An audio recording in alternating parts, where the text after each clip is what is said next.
How much more? Yes.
What is it then again Thursday?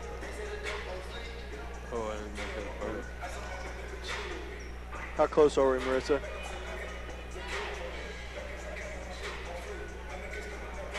Okay. Is it Friday? I mean, when Thursday, Friday? Right? Girls will be Thursday, boys are Friday.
Okay.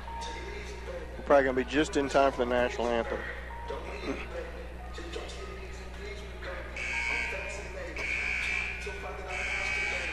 I don't know. No, go ahead and put us on. I just have to take a quick break if we do.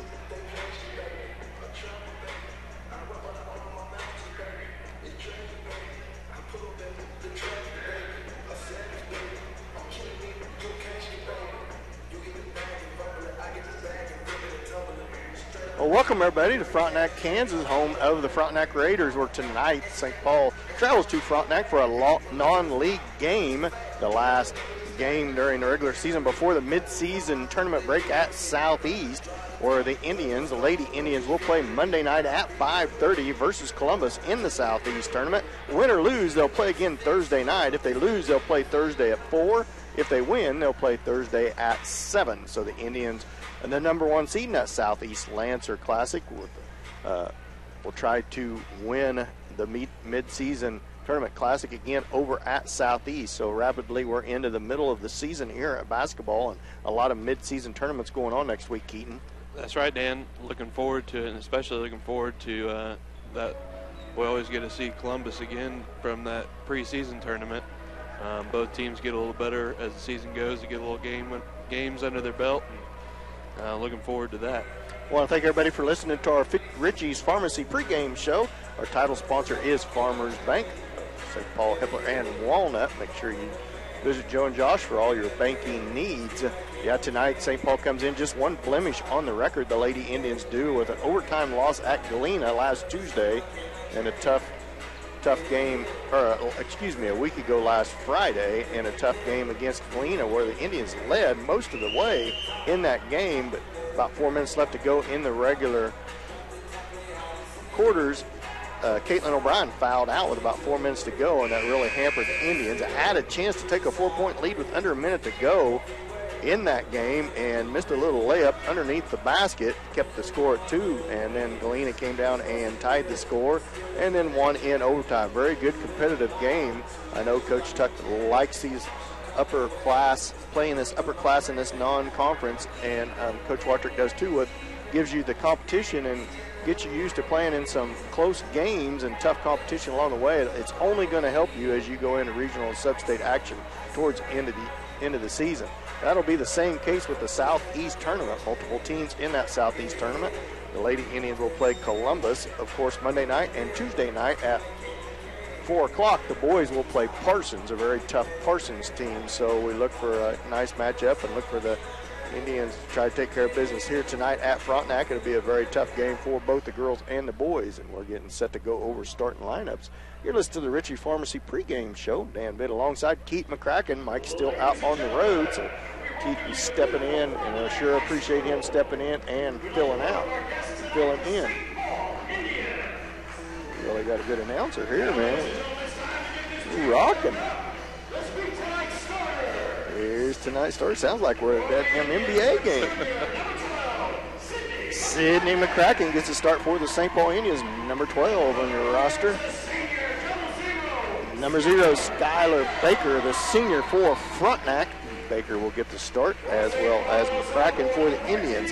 Number 14, Emily Hutcherson, came off a nice game Tuesday night. I thought she played exceptionally well Tuesday night. The Indians got a nice victory last Tuesday. Number 4, Davis gets the start for the Indians. Sydney Rice, number 15, is our third Indian starter, the senior. Number 5, Fields, a sophomore. Karma Fields gets start for Frontenac. For St. Paul senior, the leader of the team, Caitlin O'Brien, gets the start for the Lady Indians. And sophomore number 21, Ginnivan, gets the start for Frontenac. And Emily Winter, the senior, gets a start for the Lady Indians, the post player, one of the post players. And number 42, last but not least, Harper, the junior, gets starts for the Raiders. So just one senior on the, just one senior on the floor for the Raiders, 3 for the Indians. So we look forward to a good game as we get set for the Styles Fitness and More tip-off. Where was we at Tuesday night, Keaton? Uniontown. No, we wasn't at Uniontown. You're wrong. Oh, right, Moran. I got Uniontown on the brain. Yeah, that might be where you student teach at. Yeah, we was up at Moran where the Lady Indians come out with a nice victory, and so did the boys. So 2 nice league victories for the Indians Tuesday night, coming off of that tough road game at Galena from last Friday, and then roll right into another tough road game here against the Raiders here tonight as we get set for our Styles Fitness and More tip-off. Our pregame show is brought to you by Ritchie's Pharmacy there in Erie, Kansas, for all your pharmacy needs. 8 minutes on the clock. Caitlin O'Brien set to tip against Harper, and the ball's in the air, and the ball is controlled by the Raiders. Off to the left wing, it goes to Davis. Davis guarded by O'Brien. She swings it around to Fields. Fields dribbles down towards the baseline, and now there's going to be a foul right off the bat as number 21, Ginnivan, drives in. That foul's going to be on Sydney Rice, her first. Don't want Sydney to get in foul trouble here early as the ball is going to set to put in play by the Raiders under their own basket. Bounce pass inside to Davis at the baseline. Back out, 3-point shot on the way, and good by Fields. The sophomore buries a 3 for Frontenac to give them a 3-0 lead. A little 3-2 zone applied by Frontenac, and a quick turnover on the Indians gives it right back to the Raiders. The Raiders basketball, they lead 3-0 off of Fields' 3-pointer to start this game. Davis with the basketball. Swings it around to Ginnivan. Over to Fields, back to Davis. She spins inside, feeds it to Harper, and she's going to be fouled, and quick whistles. 2 fouls quickly on the Indians. Team fouls. This is going to be the first on Emily Winter. This could be one of those touch foul games where they don't let much happen, so we'll see what happens here. Davis would set to put the ball in play under the basket. Swings it out. That's a 2-point shot, and she drains it. His field is 2 for 2 from the field. She has all 5 points for the Raiders, so hot shooting by her. 3-2 trap applied by Frontenac. Hutcherson with the basketball. Swings it to O'Brien. It's going to be an official timeout as a piece of paper or something ends up on the floor as they stop play. So it'll be Lady Indians basketball on the sideline. They trail 5-0 against the Raiders. Rice with the basketball, left wing for the Lady Indians. She drives into the elbow, kicks it out to Winter. Winter sets her feet, 3-point shot on the way. Well short, rebound Fields. It was tapped out to Fields from under the basket. And there's going to be another foul on the Lady Indians. Third team foul, first on Hutcherson as Taylor Watrick gets checked into the game. The Raiders lead 5-0. 3 team fouls on the Lady Indians, none on Frontenac to start this ball game. So sluggish start for the Lady Indians here. Just 1 shot from the field so far. Davis set to put the ball in play for the Raiders. Harper with the basketball.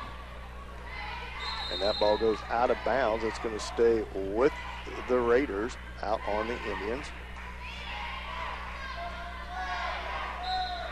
Davis with the basketball.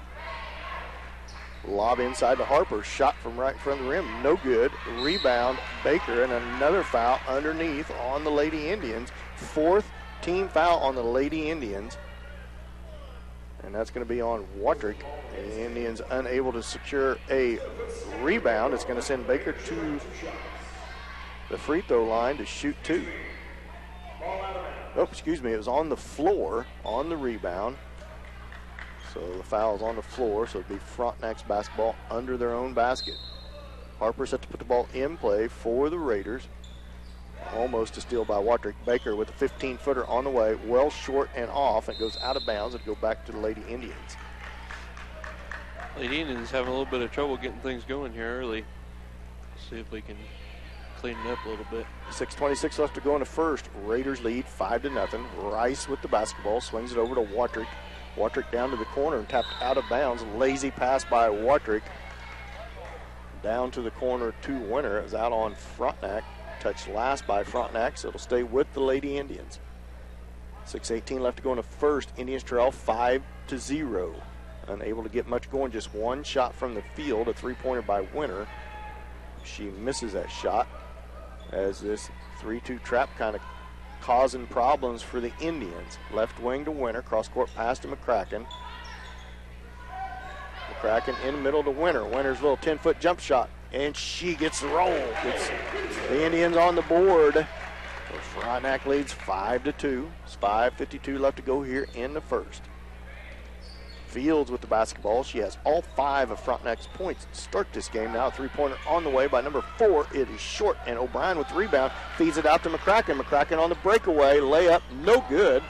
Missed by a mile. No foul called. And now a steal by O'Brien, and she's fouled, and she makes the shot. So she's got a chance to tie this game. Good pressure by the Indians. Off of that McCracken miss. O'Brien makes the shot, left-handed layup, and gets fouled. First foul on Frontenac, first foul on Fields. O'Brien lines up to the line, and she makes it, ties the score at 5. Fields with the basketball in hand, 5-5, 5:29 left to go here in the first quarter. Screen set out there by Harper, swings it over to the right wing to Ginnivan, and she travels. So a turnover on Frontenac gives it back to the Lady Indians.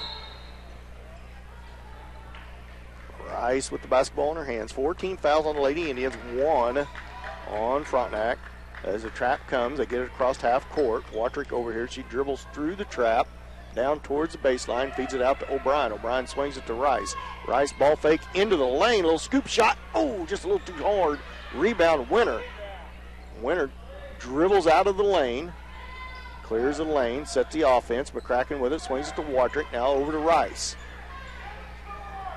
Rice to McCracken, and then inside, and it's going to be a 3 seconds on Winter. Coach Tuck giving instructions as the Indians come back down to play defense in front of St. Paul's bench. 4:48 left to go here in the first. 5-5 is the score. Davis now with the basketball. Swings it to the right wing to Fields. Lob attempt inside to Davis. Now backdoor shot on the way off. No good. Watrick with the rebound. Watrick 2-on-1 opportunity. She Euro steps and she's going to be fouled on the block. She's going to go line to shoot 2. Second team foul on Frontenac. First on Ginnivan. Am I saying that right, Keaton? Sounds right to me, Dan. Sounded what the Ginnivan's what the announcer said, so That's I think right. I got it right. 4:29 left to go here in the first. 5-5. Watrick lines up to shoot 2. First shot on its way and right through there as Katie Coombs and Katie Carter check into the game for the Lady Indians. Early subs off the bench for the Lady Indians. Watrick lines up for her second. She's a little long, but Caitlin O'Brien chases it down, feeds it back to Watrick, backside to Coombs. She's quickly picked up out there to Carter. Now back up the top of the key to Rice. Over to Watrick, bounce pass inside to O'Brien. Too far under the basket. Rebound Harper for the Raiders. Davis with the basketball. Indians lead 6-5 with 4:09 left to go in the first. Davis picks up her dribble. Now Harper drives against Coombs, and she's going to be fouled. Ooh, as Watrick, I believe, is going to pick up her second foul as she stepped over and tried to help. And that's going to be her second, so early foul trouble on the Indians is going to be a problem. 15 foul already on the Lady Indians. Harper goes to the line to shoot 2. First one's too strong and no good. As Peterson checks in, the senior for the Raiders. Watrick tried to slide under there, just couldn't quite get the position on Harper. Harper settles in for a second, and it's strong, no good. Rice with the rebound. 3-on-2. Rice into the lane, little floater short, taps it out. It's going to be out on herself, out on Rice. So good. Quick ball movement down the floor for Rice, but she couldn't get the little 7-footer to fall as Watrick has to come out. McCracken goes back in, so it's Coombs, Carter, Rice, O'Brien, and McCracken in the game for the Lady Indians. Lady Indians trying to play a little clean here for about 3:59 or 3:40 left to go here in the first. Already 5 team fouls on the Lady Indians. Peterson drives against McCracken. Now feed inside. Oh, almost stolen, but not by the Indians. Back to Frontenac. There's Fields, 3-pointers. She stays perfect from the field and gives the Indians an 8-6 lead. She has all 8 of Frontenac's points. And she is perfect from the field. 3 for 3. Has made every shot she's attempted. Might have to get a hand in her face, Keaton. Yeah, Carter in the corner with the basketball. She picks up her dribble. Now she feeds it out to Coombs at the top of the key. Over to O'Brien at right wing. O'Brien drives into the lane. She's going to be fouled on the floor. Third team foul on Frontenac. They just are not going to let much go here tonight, Keaton. It's going to be a whistle-blowing affair as Davis on the foul. And I'm not saying the foul's not occurring, but sometimes a lot goes at one game and the next time it doesn't. McCracken with the basketball, cross-court pass to Rice. Behind the back dribble, feeds into Coombs. Coombs puts a move on, tries to get the shot up. It's partially blocked by Harper as well as Ginnivan. They feed it back to Davis. Frontenac with the basketball. They lead 8-6. Fields with the basketball now. She's guarded by Rice. Now she's picked up out there by Carter. She feeds it inside. Shot on its way, no good. Harper with rebound, put back good. As the Indians don't block out Harper, and she makes them pay on the boards. They lead 10-6. O'Brien with the basketball. Feed over to Carter. Down to the corner to McCracken. McCracken has it tipped, gets it back to Coombs. Coombs tries to bounce pass inside. It's going to be kicked out of bounds off of Frontenac. It'll stay with the Lady Indians. McCracken feeds it up to Rice. Rice over to O'Brien at left wing. Frontenac leads 10-6, 2:08 left to go here in the first. Carter with the basketball, picks up her dribble, bounce pass over to McCracken. Up top to Rice, inside to O'Brien. O'Brien puts a move in the lane, kicks it out to McCracken, three-pointer on its way, good! Sydney McCracken buries a three. Cuts into Frontenac's lead. They lead 10-9, 1:44 left to go in the first. Fields with the basketball. Feeds it to Davis, downside to Harper. Shot on its way, too strong. Carter with the rebound. Carter chased from behind. She can dribble. Don't pick up her dribble in the corner, Katie. And she feeds it to Rice, top of the key. Gets out of trouble. Free throw line shot by Rice. Good! Sydney Rice buries a nice 15-footer from the free throw line. The Indians lead 11-10. First lead, or second lead of the game for the Indians. Back over to Fields. Fields to Ginnivan. Ginnivan back to Fields. Three-pointer again by Fields, and she stays perfect.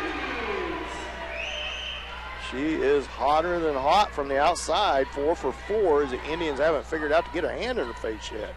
Coon swings it to McCracken. McCracken drives the baseline, and she loses it out of bounds. Nice drive as Frontenac leads 13-11.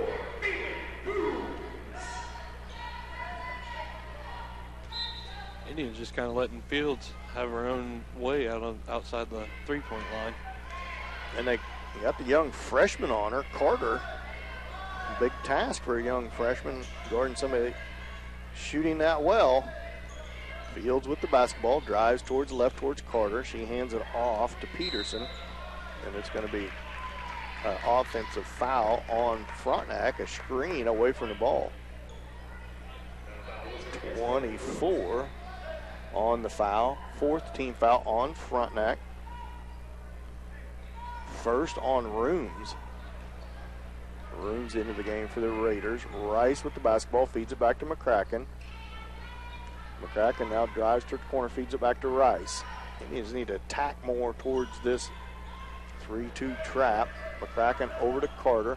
Carter bounce pass inside to Rice. Rice spins, 13-footer on the way, off, no good. Caitlin O'Brien rebound, and she put back is good. She ties the score at 13. 5 seconds left to go in the first. Shot at the buzzer is no good. So at the end of one, 13-13, tie score. We'll be back after this 1-minute timeout. You're listening to St. Paul basketball on Hot 105.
That timeout brought to you by St. Paul Supermarket. After the first quarter, we are tied at 13. We got a good ball game going here, as it will start with the Indians basketball to start this second period. We'll thank all our sponsors on a league game here at Frontenac on the road off the hot shoot. Frontenac led by the hot shooting of Fields. All but 2 of Frontenac's points as a nice move by Emily Winter gives the Indians a 2-point lead. So a good start to the second quarter for the Lady Indians. Right back down comes Frontenac with the basketball. And it's going to be Peterson, and it's going to be another offensive foul on Frontenac. Number 4, that foul is going to be on Davis on the moving screen. Lady Indians lead 15-13. They're up by 2. Rice with the basketball, just underway here in the second quarter. 7:32 left to go here in the second. Hutcherson with the basketball. Up top to O'Brien, over to the wing, and a bad pass by O'Brien. Stolen by Peterson and stripped away again by O'Brien. She feeds it ahead to Rice, who's on the breakaway. Layup, good. Took a high bounce off the rim, but she got it to go. Gives the Indians a 4-point lead, 17-13. Fields with the basketball, guarded now by O'Brien. Drive inside by number 21. Shot, she's going to be fouled as 21 Ginnivan. And she's going to go to the line to shoot two. Another whistle. 16 foul on the Lady Indians, 5 on Frontenac. And that's going to be Emily Winter with her first foul. And that's going to send Ginnivan to the line to shoot two. First shot is on its way. In and out, no good. As Baker checks back in for the Raiders. She checks in for Davis. Ginnivan lines up for her second free throw. It's on its way and in there. 17-14. Lady Indians up by 3. 6:57 left to go in the second quarter. And here comes the 3-2 trap. Over to O'Brien at left wing, up above the timeline. Over to Hutcherson. Cross court pass to O'Brien. O'Brien into Winter. Winter from the left block. Oh, just off the rim. No good, but she gets her own rebound. Good hustle by Winter. Back up top to Rice. As Coach Tuck tells him to set up the play. Hollers a play from the sideline. Feeds it back to O'Brien. Now up top over to Hutcherson. Cross court pass to O'Brien. 3-point shot by O'Brien. Left wing. Long. No good, but she gets her own rebound on the long carom. Feed inside to Coons. Puts the ball fake up. Shot. No good. Blocked by Ginnivan. And she gets the rebound. Frontenac right back down with the basketball. Pushes it out. 3-point shot by Baker is off the rim. No good. She chases her own rebound, and she makes it the putback and cuts the lead to 1. 17-16. Lady Indians up by 1. The Lady Indians need to work a little harder on the defensive boards. Hutcherson with the basketball into Coombs, out to Winter. Winter 3-point shot right baseline's way too long and stolen in there by O'Brien. Put back good. Good hustle by Caitlin O'Brien. Caitlin O'Brien flying all over the court tonight. 19-16. Lady Indians up by 3. Peterson with the basketball, swings it over to Fields. Fields drives baseline, foul on the floor by Hutcherson. It's going to send Fields to the line to shoot the front end of a 1-and-1. 17 fouls already. 5:33 left to go in the second quarter. And Frontenac into the bonus. And that is Emily Hutcherson's third foul. So she will spend a lot of time on the bench for the rest of this first half. Fields' first free throw on the 1-and-1 is out. No good. It's the first basket she's missed. A rare miss by Fields. She has been shooting lights out for the Raiders. O'Brien with the basketball. Ball fake into Rice. Nobody there. Rice, man, no foul on that. Winter with the rebound, and she puts it back. It's hard to believe they call all them blocking and touch fouls, but they let the shots under the basket go. Timeout Frontenac. 21-16. Indians up by 5. We'll be back after this 30-second timeout. St. Paul basketball on Hot 105.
Well, welcome back to Frontenac High School, where Frontenac scored out of the timeout by Fields. Got the basketball out, knocked out of bounds by Winter. McCracken unable to connect on a three for the Indians. The score is 21-18, 3-point lead for the Indians, 4:32 left to go in the first half. Fields with the basketball. She has the hot hand for Frontenac. Harper, three-point shot of hers, long, no good, and it's going to be a push in the back by number 25. That'll be the 16th foul on Frontenac. That foul is on Peterson. Maybe that's why they're getting so many rebounds. They're shoving us out of the way, Keaton. Could be it. They've already got a little bit of a size advantage down there on some of the Lady Indians down there. 21-18, Lady Indians up by 3. They have the basketball. Sydney Rice brings the ball across half court. Now, no trap. They kind of back off. They're in a 3-2, but they back down inside the three-point line. Feed it into O'Brien. Up at her fingertips, back to Rice. Rice ball fake. Nice pass inside the Winter. She misses the first. And up on the second, and she's fouled as she gets her own rebound. As Ginnivan thought she had all ball, and it appeared to be all ball from here, too. But must have got her with the body, so Emily Winter will go the line to shoot to. Fields' lone miss so far in this quarter and a half of basketball has been one from the free throw line. She is perfect from shooting outside. She's made 3 threes. I think she has 13 points already here in this first half. 21-18. Winter misses her first. 4:02 left to go here in the second quarter. Indians up by 3. Winter makes it 4. She connects on her second, 22-18. Fields with the basketball, guarded by Watrick. She needs to be careful not to pick up any fouls here. Lady Indians already each team 17 fouls. Harper with the screen. Now Harper with it. It could have been a moving screen on Fields. Tough shot put up. Ball's on the floor. McCracken comes out of there with it, feeds it out to Watrick. Watrick don't have any numbers. It pulls up for a 15-footer, in and out, no good. Ball's loose on the floor, still loose on the floor, and still loose on the floor, and it's going to be a jump ball called finally. It went through about 3 different players on each team. Nobody could get the handle on it, and it ends up being a jump ball, and the possession arrow goes towards the Raiders. Back in for the Indians is Rice. Out is Watrick. So right now it's Rice, McCracken, O'Brien, Coombs, and Winter on the floor for the Lady Indians. Fields with the basketball for Frontenac. Wide open out here on the left wing. Shots on his way. No good. Rebound Frontenac. And the putback is Peterson, and she cuts it to a 2-point lead. That three-pointer was put up by Davis. Again, the Indians unable to block out on defense. McCracken to O'Brien. O'Brien holds the ball overhead, feeds it to Winter. Winter over to Rice, towards the right side to Coombs. Coombs back up top to McCracken. McCracken up above the timeline, swings it over down to the baseline to Rice. Rice bounce pass over to Winter. Looking inside O'Brien. Now feed inside O'Brien. She's double teamed down there. Ball's on the floor again. That's going to be the Indians. That was a bad pass by Coombs. Almost stolen away by Frontenac, but possession arrow goes to the Lady Indians. So it'll be their basketball. 2:35 left to go in the first half. 22-20. Lady Indians up by 2. McCracken to the corner to Rice. Rice ball fake. Starts to drive inside, and it's going to be a foul on Davis. Number 4. It's going to send Rice to the line, shoot the front end on 1-on-1. Number 2, Meyer, comes to the scores table for the Raiders. That's the 3rd foul on Davis, 18th foul on Frontenac. So I'm not, if it sounds like I'm being negative towards a lot of fouls, it's a lot of fouls on each team. It definitely isn't one-sided. 15 team fouls called in the first half so far, and there's 2:30 left to go. Two teams with a player with 3 fouls already. Rice settles in for her second. She makes her first. It's on its way, and in and out, no good. Rebound, Peterson for Frontenac. Backside on Ginnivan, wide open, nobody there. Nobody picked up their man, nobody turned around, and now it's a 1-point ball game. Rice all the way in, Euro step, and she makes it, and she's fouled by Ginnivan. That's a charge. Oh. He called a charge? He did call a charge on Rice. Rice with the Euro step, stepped around Ginnivan, and I thought he was counting the basket. Instead, he called a charge. So Frontenac with the basketball. Indians with a 1-point lead. 2:10 left to go in the first. Ginnivan with the basketball over to Harper. Back to Ginnivan, sets her feet. Three-pointer on the way. Off the rim, no good. Coons with the rebound. And that's going to be a foul, I believe, on Harper. And Coons will go to the line. Shoot front end of 1-1. 9th team foul on Frontenac. Number 43, Sellers, comes to the scores table for the Raiders. Was that Rice's second foul, Keaton? Do you know? I believe it was. Sitting on that charge, I believe it was her second Rice. She needs to be really careful with 1:59 left to go here in the first half and not pick up a third. Hutcherson's already on the bench with 3, so the Indians pretty thin at the guard position, trying to keep everybody out of foul trouble, and can't afford to have Sydney Rice with 3 fouls here in the first half as Coons makes her first. Second on its way, and she drains it. Back up to a 3-point lead for the Lady Indians. Peterson with the basketball, guarded out there by McCracken. She swings it over to the left wing to Meyer. She's picked up by Rice. Off Peterson and stripped away, and boy, she's shoved to the floor. Nobody calls anything. It's going to be out on St. Paul, and it's going to stay with Frontenac. Boy, McCracken had a steal, and she was shoved by behind. And Coach Tuck, at his dismay, can't believe with all the fouls that wasn't one.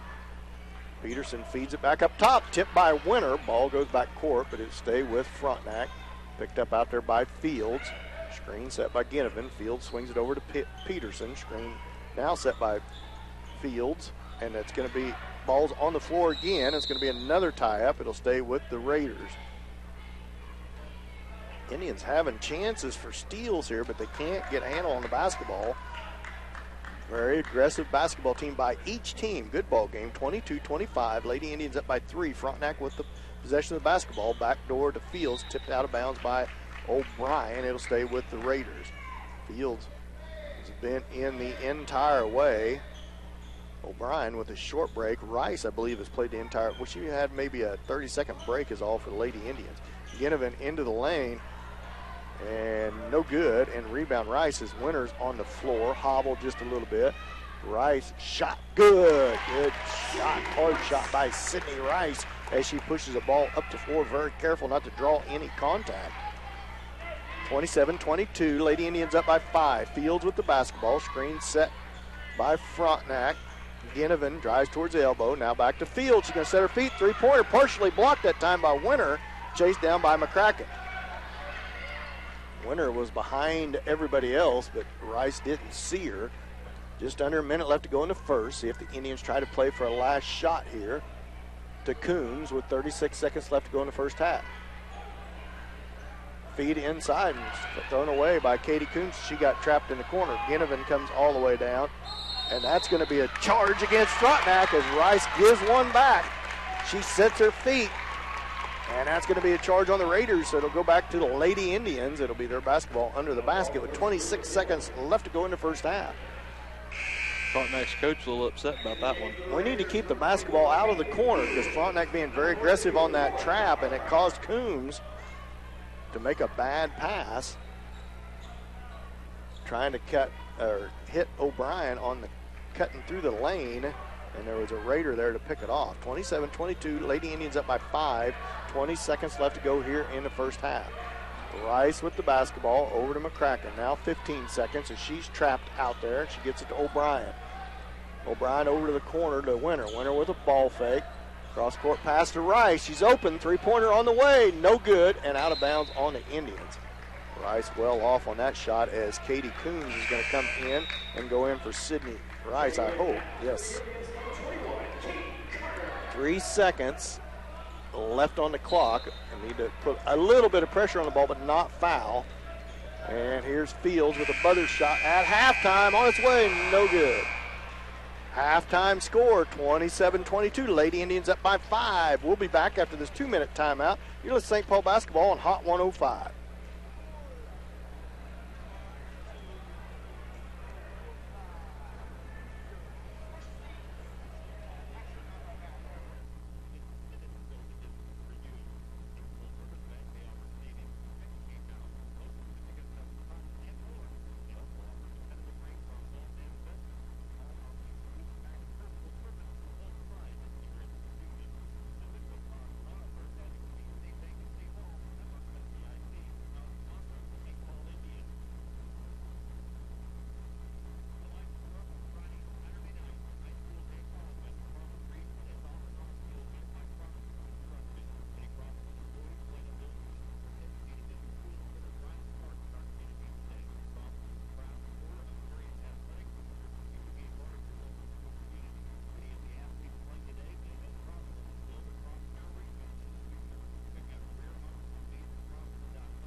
Well, welcome back to our St. Paul Tire and Lube halftime show where the Lady Indians lead by 5, 27-22 here at halftime, and a good ball game here in the first half, Keaton. That's right, Dan. We've seen both teams come out pretty aggressive. Both teams have one person with 3 fouls and a whole lot to go with it. So definitely aggressive and definitely tight calling on both ends of the ball. So a good ball game here tonight, a non-league game as the Indians travel to Frontenac, Kansas to play the Raiders as both boys teams on the court warming up in between or at halftime here, getting set for their matchup next. But right now, Lady Indians lead 27-22. Next week, the Indians roll right into their Southeast midseason tournament where they travel to Southeast where the Lady Indians will play Monday night versus Columbus at 5:30. If they win, they'll play at 7 o'clock Thursday. If they lose, they'll play at 4 o'clock Thursday. And the boys with a tough draw play 4 o'clock Tuesday versus Parsons. If the boys win, they will play at 7 o'clock on Friday. If they lose, they'll play at 4 o'clock. So join us next week at Southeast the tournament. Glad you're joining us here tonight. They have been alongside Keith McCracken. If you want to watch or stream the game live, just click on the 105.5 FM Chanute, Kansas, and click on the St. Paul Indian logo, and it'll take you right to YouTube where you can stream live on the internet, catch all the action live. So that's a nice new thing we're offering here after the first of the year, convenient for people at home or away or out of town, alumni away. 6:38 left to go in halftime, 27-22. The Lady Indians up by 5. You're listening to St. Paul Tire and Lube halftime show. We're going to be back after this 2-minute timeout. You're listening to St. Paul basketball on Hot 105.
Oh, welcome back.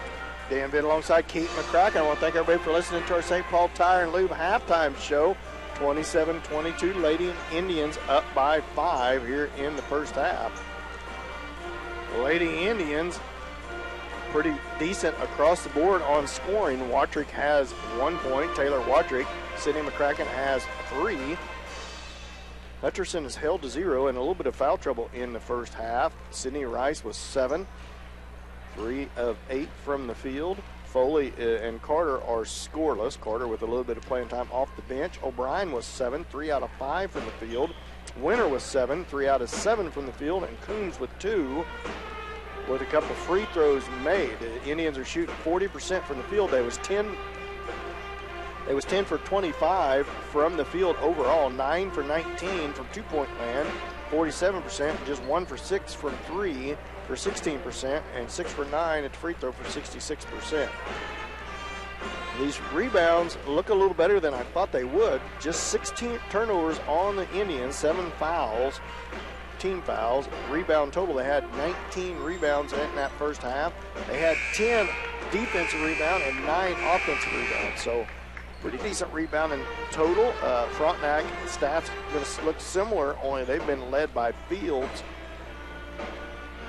on scoring. She has to be well into double digits here tonight. I don't think she missed a field goal from the field, just 1 free throw in that first half. She missed 1 from the field right at the very end. They got a little bit of a block on it. But that's true. You can't hardly count that. Oh, yeah, on the 3-point. She did. She actually missed 2 because she had a half-court shot at the buzzer. Was just hard off the backboard. But, yeah, there was a 3-pointer partially blocked by McCracken, so very good shooting from her in that first half. I think she's just a sophomore, too, if I remember right. She is just a sophomore, so a very good player for the Raiders.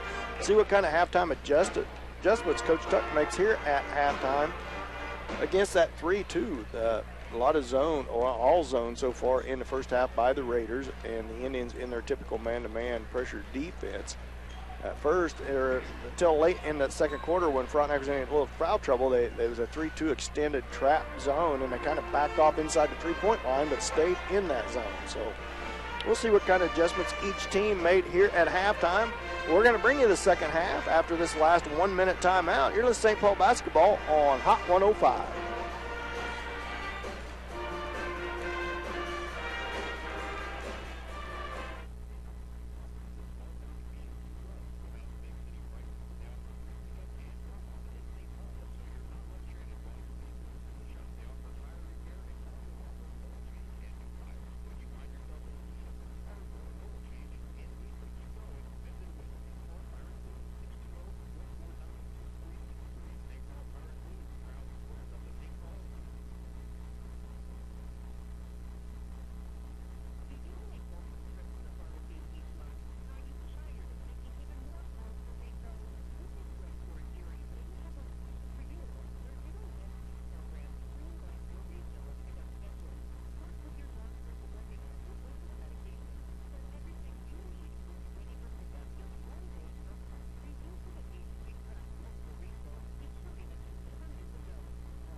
Welcome back to Frontenac, Kansas, where the Lady Indians lead by 5, 27-22. Here at halftime, I want to thank everybody for listening to our St. Paul Tire and Lube halftime show. Stick around for after the game for our KW post-game show, and Keaton and I will have to come up with the D-Rail Commodity Player of the Game as we're getting set for a good second half here in Frontenac, Kansas. Back and forth game in that first half. The Lady Indians finally able to pull out to a little bit of a 5-point lead, but a long ways to go here as it will be Indians basketball to start this second half. Indians started off that first half just a little bit sluggish, and then they came around a little bit, so we'll see if they can come out a little bit cleaner here in the second half. McCracken, Rice, O'Brien, Coombs, and Winter on the floor for the Indians. It's going to be Peterson, Davis, Fields, Harper, and Ginnivan on the floor for the Raiders. There's a steal right off the bat by Frontenac. Bad pass by McCracken. All the way down. Layup good.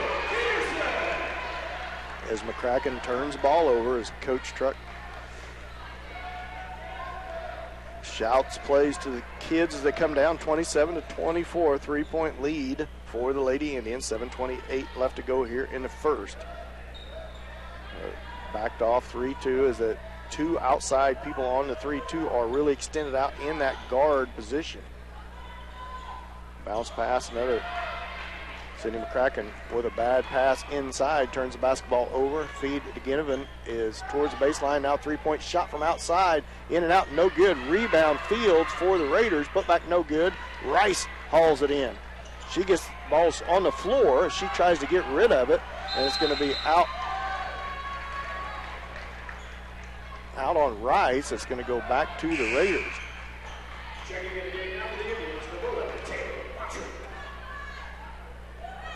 I thought that maybe was out on the Raiders, but it was out on Rice for the Indians. So the Raiders playing aggressive here, have a chance to cut into this 3-point Indians lead. Harper with the basketball outside to Davis. She feeds it to Peterson. Peterson back to Harper. She drives towards the lane, feeds it back to Peterson. Now bounce pass to Harper, out to Davis. 3-pointer on its way, off, no good. Watrick fights for the rebound. Ball's on the floor. Raiders come up with it again. 3-point shot by Fields from the left side, no good, as she with a rare miss by her. Now Watrick slows down as Frontenac retreats into their 3-2 defense. Watrick picks up her dribble, swings it over to Rice. 27-24, 3-point lead for the Lady Indians.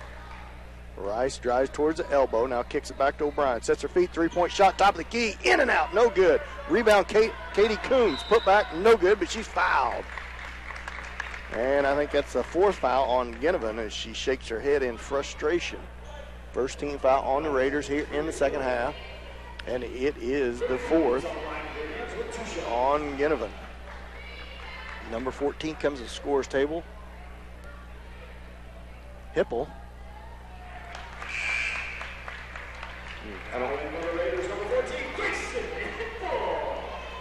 As Coombs makes her first, gives the Indians a 4-point lead as she settles in for her second. It's on its way and good as Coombs connects. 2 for 2 from the line to give the Indians a 5-point lead, 29-24. 6:05 left to go in the first. Davis with the basketball. Swings it to Fields, left wing. Who feeds it up to Harper. Harper drives towards the baseline. She's guarded out there by Rice. Feed inside to Hipple, who just checked into the game. Nice pass from Harper. She scores. And it's 29-26, 3-point lead for the Lady Indians.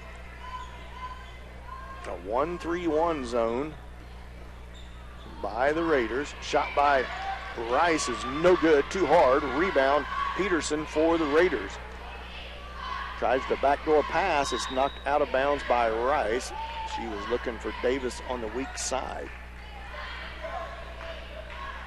Raiders basketball under their own rim. Kicks it out to Harper. Harper thought about the three. Now she took a tough shot from the baseline. Tipped up in the air, chased down by Hipple. And that's going to be a foul on Watrick.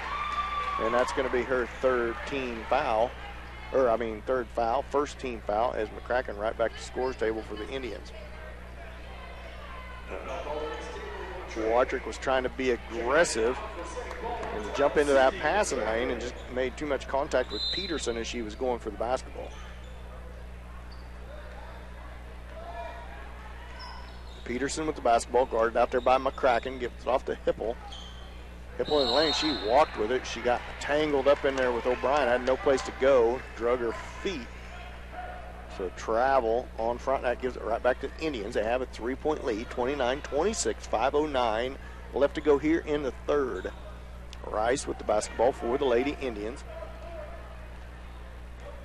As she crosses half court. Back to Rice above the timeline. Indians being very patient out here above the top of the key, making Fields work back and forth beside between McCracken and Rice. Bounce pass back over to Rice. Very patient here as the Indians try to set something up. Rice with the basketball, kicks it out to McCracken. 4:35 left to go in the third. 29-26. Rice into the lane. It's going to be a reaching foul, I believe, on Davis. On Fields. Oh, it's going to be on Fields, her second. Team foul number 2 on the Raiders. 4:31 left to go in the third. 29-26. Lady Indians up by 3. McCracken with the basketball, feeds it out to Winter. Winter to the elbow to Coombs, back out to O'Brien. 3-point shot by O'Brien, no good. Rebound, fought for underneath, controlled by Winter now finally. Put back, good. Good work on the boards by Emily Winter as Coombs got the rebound. Couldn't get her put back to go, but Emily Winter finally got hers to go. 31-26, 5-point lead for the Indians. Harper over to Fields. Fields guarded by O'Brien. She hands it off to Davis. Davis drives on Winter, spins in the lane. Nice move by her. No good. It's going to be a foul on Rice, I believe. That may be Sydney Rice's third foul. We'll see who it's on. It is on Rice. Sydney don't think she fouled, but she got her with the body. She got in there behind trying to get that rebound. And then. So Watrick goes back in the game with her playing with 3 fouls with 3:51 left to go in the third. She's going to be careful here as Davis has to put the ball in play. Finally gets it into Fields, back to Davis at the baseline. She gives it to Peterson at right wing, guarded by McCracken. Drives towards the corner, hands it off to Davis. Now back out to Fields, who's picked up out there by O'Brien. Screen set by Harper. Cross-court pass way too high and out of bounds. Goes back to the Lady Indians. Bad pass by Peterson. She turns the ball over. Goes back to the Lady Indians. Watrick with the basketball. 3:28 left to go here in the third. Lady Indians up by 5. Down to the corner to Winter. She faked the 3. Now cross-court pass back to McCracken. McCracken with the ball fake over to Watrick. Watrick bounce pass to the elbow to Winter. Ball fake into the lane. She goes. Shot up. No, too hard. O'Brien with the rebound. Put back. No good, but she's fouled. Good hard move to the basket by Emily Winter. Drew contact under the basket. No call. But O'Brien got fouled on the putback. So good work on the offensive boards by the Lady Indians in the last couple of possessions. O'Brien connects on her first. 32-26, biggest lead of the game by either team. Biggest by the Indians. 3:13 left to go in the third. 32-26, now 33-26. 7-point lead for the Lady Indians. Davis feeds it back into Peterson. She's picked up out there by McCracken. Watrick's on the floor playing with 3 fouls. Need to be careful here. Now drive to the basket. That's going to be a foul on Coombs. Third team foul on the Lady Indians as Peterson draws the contact. First foul on Katie Coombs. Raiders basketball under their own basket. Davis gets it into Fields. Swings it over to Hipple. Now back, and that's going to be a good no call that time, as that time Peterson created all the contact. Watrick with the basketball, feeds it to McCracken. Indians need to be patient here. Dribble out of that. There, good job. Sydney up the elbow, cross-court pass to Winter. She fakes the 3 at the left baseline. Cross-court pass back up to McCracken. McCracken inside to O'Brien. 10-footer on the way. Too hard, no good. Winter chases a rebound down and puts back is good. Good work on the offensive board by the Lady Indians. Timeout, Raiders, as the Indians have drawn their lead out to 9. 2:26 left to go here in the third. 3 team fouls each on each team, so pretty good first 2/3 of the third quarter for the Indians. Keaton. That's right. Coach Tuck looking a little bit more pleased with his girls. They're being more patient, passing the ball around the outside, making that zone shift down just a little bit so they can get that ball moving around the top of the key a little bit more. I've been calling it a 3-2 zone, but it's really a 1-3-1 zone, and they're doing a good job of moving that ball and getting that low person that on the 1-3-1, trying to get them out of position. And it's really opened up the offensive rebounds for Winter, Coombs, O'Brien as they wait for one of their teammates put a shot up, and it gives an opening on the weak side. The last 3 or 4 possessions, the Indians working real hard on the offensive boards and getting some much-needed putbacks. 35-26, Fields with the basketball for the Raiders. Feeds it off to Davis. As I said before, Watrick on the floor with 3 fouls. And that's lots of contact. It's going to be an offensive rebound, and as it was, as Davis put her shoulder down and initiated all the contact. So charge on her, gives it back to the Indians. 14 foul on the Raiders, 4th on Davis. As Sub didn't get to the table quick enough, so Davis is going to have to stay in for this possession, try not to foul out of the game. McCracken cross-court pass over to Winter. Winter, three-point shot, left baseline. Ooh, no good. Rebound Fields for the Raiders. Man, that was on line and just a little too hard off the rim. Fields against O'Brien, out to Davis. Davis to the elbow to Harper, back to Davis. Three-point shot by her is long, no good. Rebound on the backside, no good. Put back, no good. Excuse me. Ball's loose on the floor, and it's going to be a jump ball, and it'll stay with Frontenac. As Baker checks into the game for Davis. Good work on the boards that time by the Raiders. They line up in a line under their basket for inbounds play. Here comes that inbounds play. Feed into Harper. She's guarded by Coombs. Couple dribbles, and she's going to get called for the carry. Turnover on the Raiders. Gives it back to the Lady Indians as Harper was trying to back down in on Coombs and got caught carrying the basketball. Watrick with the basketball. 1:30 left to go here in the third quarter. 35-26. Indians up by 9. O'Brien feeds it up to Winter. Winter over to McCracken at right wing. Cross-court pass over to Watrick. She looks inside. Now she pulls up for a 3. No good. As O'Brien chases it down and feeds it back up top to McCracken. They reset the offense. Coombs has it. Cross-court back to Watrick in the corner to O'Brien. She sets her feet three-pointer. No good. Too long. As it goes out on the Raiders, it'll stay with the Indians. So a break for the Indians. They're really shooting cold from three-point land, but getting some good looks at the basket. 1:03 left to go in the third. 35-26. Coombs shot from the elbow. In and out. No good. Harper with the rebound. That ball was 2/3 of the way down and rattled back out. Harper coming down hard with the basketball. Gets it tipped away. Now Peterson with it. Watrick needs to, she guarded by McCracken. Shot from the baseline. High off the rim. And that's going to be an over the back on Hipple. Watrick with good position on the defensive boards. Gets the over the back call. Now full court pressure applied by the Raiders as now McCracken comes down into the press break. Feed back into Watrick. She's picked up down there by Baker.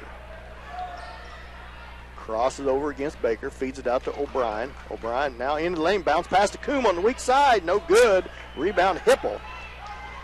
Peterson with the basketball for the Raiders. 25 seconds left to go here in the third. She's picked up by McCracken. In the lane she goes. She's bumped twice on the floor. First bump was by McCracken. I believe that foul is going to be on Sydney McCracken. Yeah. And it is on McCracken. 14 foul on the Indians. As Randall checks in for the Raiders. Raiders basketball under their own basket. 20 seconds left to go here in the third quarter. Harper with it. Feeds it out to Peterson. Back into Harper. Ball fake. Goes to the rim. Short. No good. Rebound. Frontenac. Baker. And her putback is good. The Indians need to hustle. 6 seconds. 5. As the Indians aren't going to get a shot off here in the third quarter. And Coach Tuck not happy with nobody watching, paying attention to the clock. 35-28, 7-point lead for the Lady Indians going into the fourth quarter. We'll be back after this 30-second timeout. Here is St. Paul basketball on Hot 105.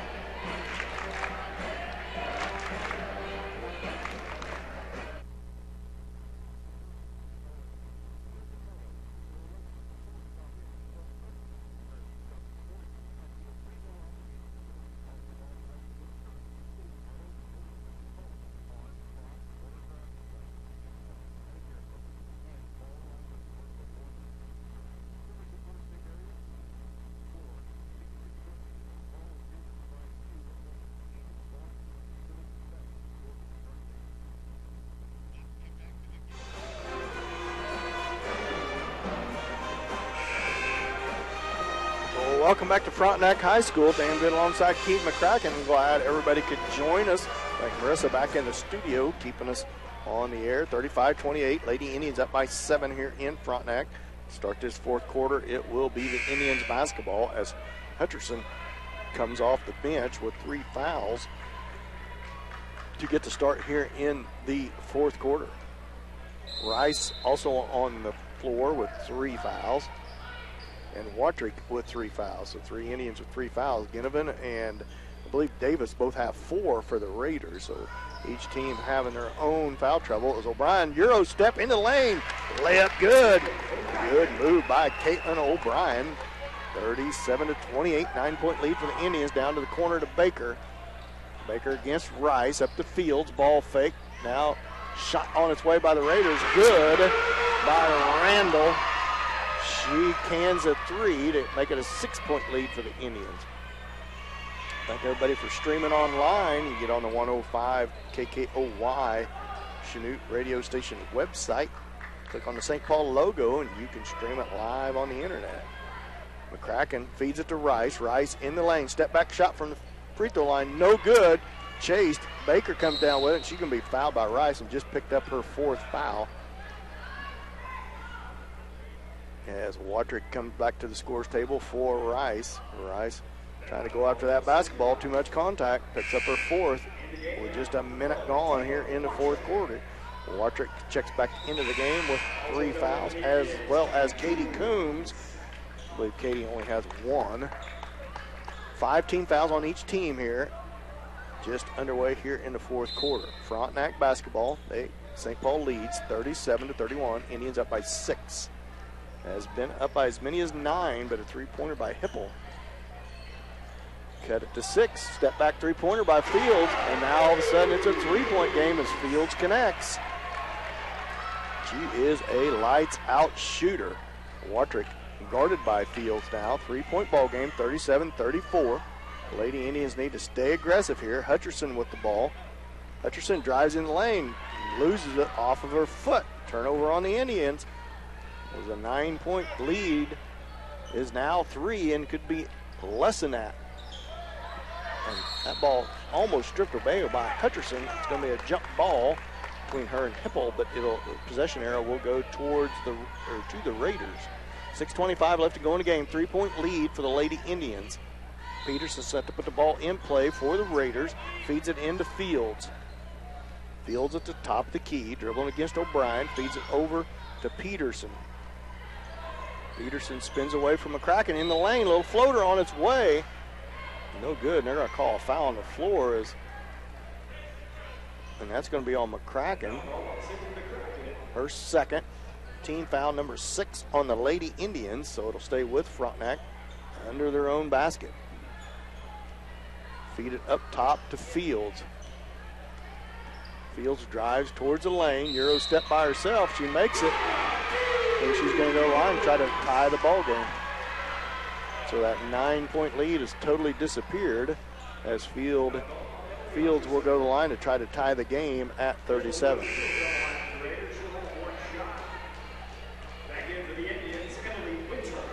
Emily Hutcherson's just picked up her 4th foul as Winter checks back into the game. 17 foul on the Lady Indians. Fields' free throw is in there, and we are tied at 37. 6:10 left to go in the game. Indians need to get the ball in. Almost a steal, and it's going to be a foul on Peterson. 16 foul on Frontenac. 3rd on Peterson.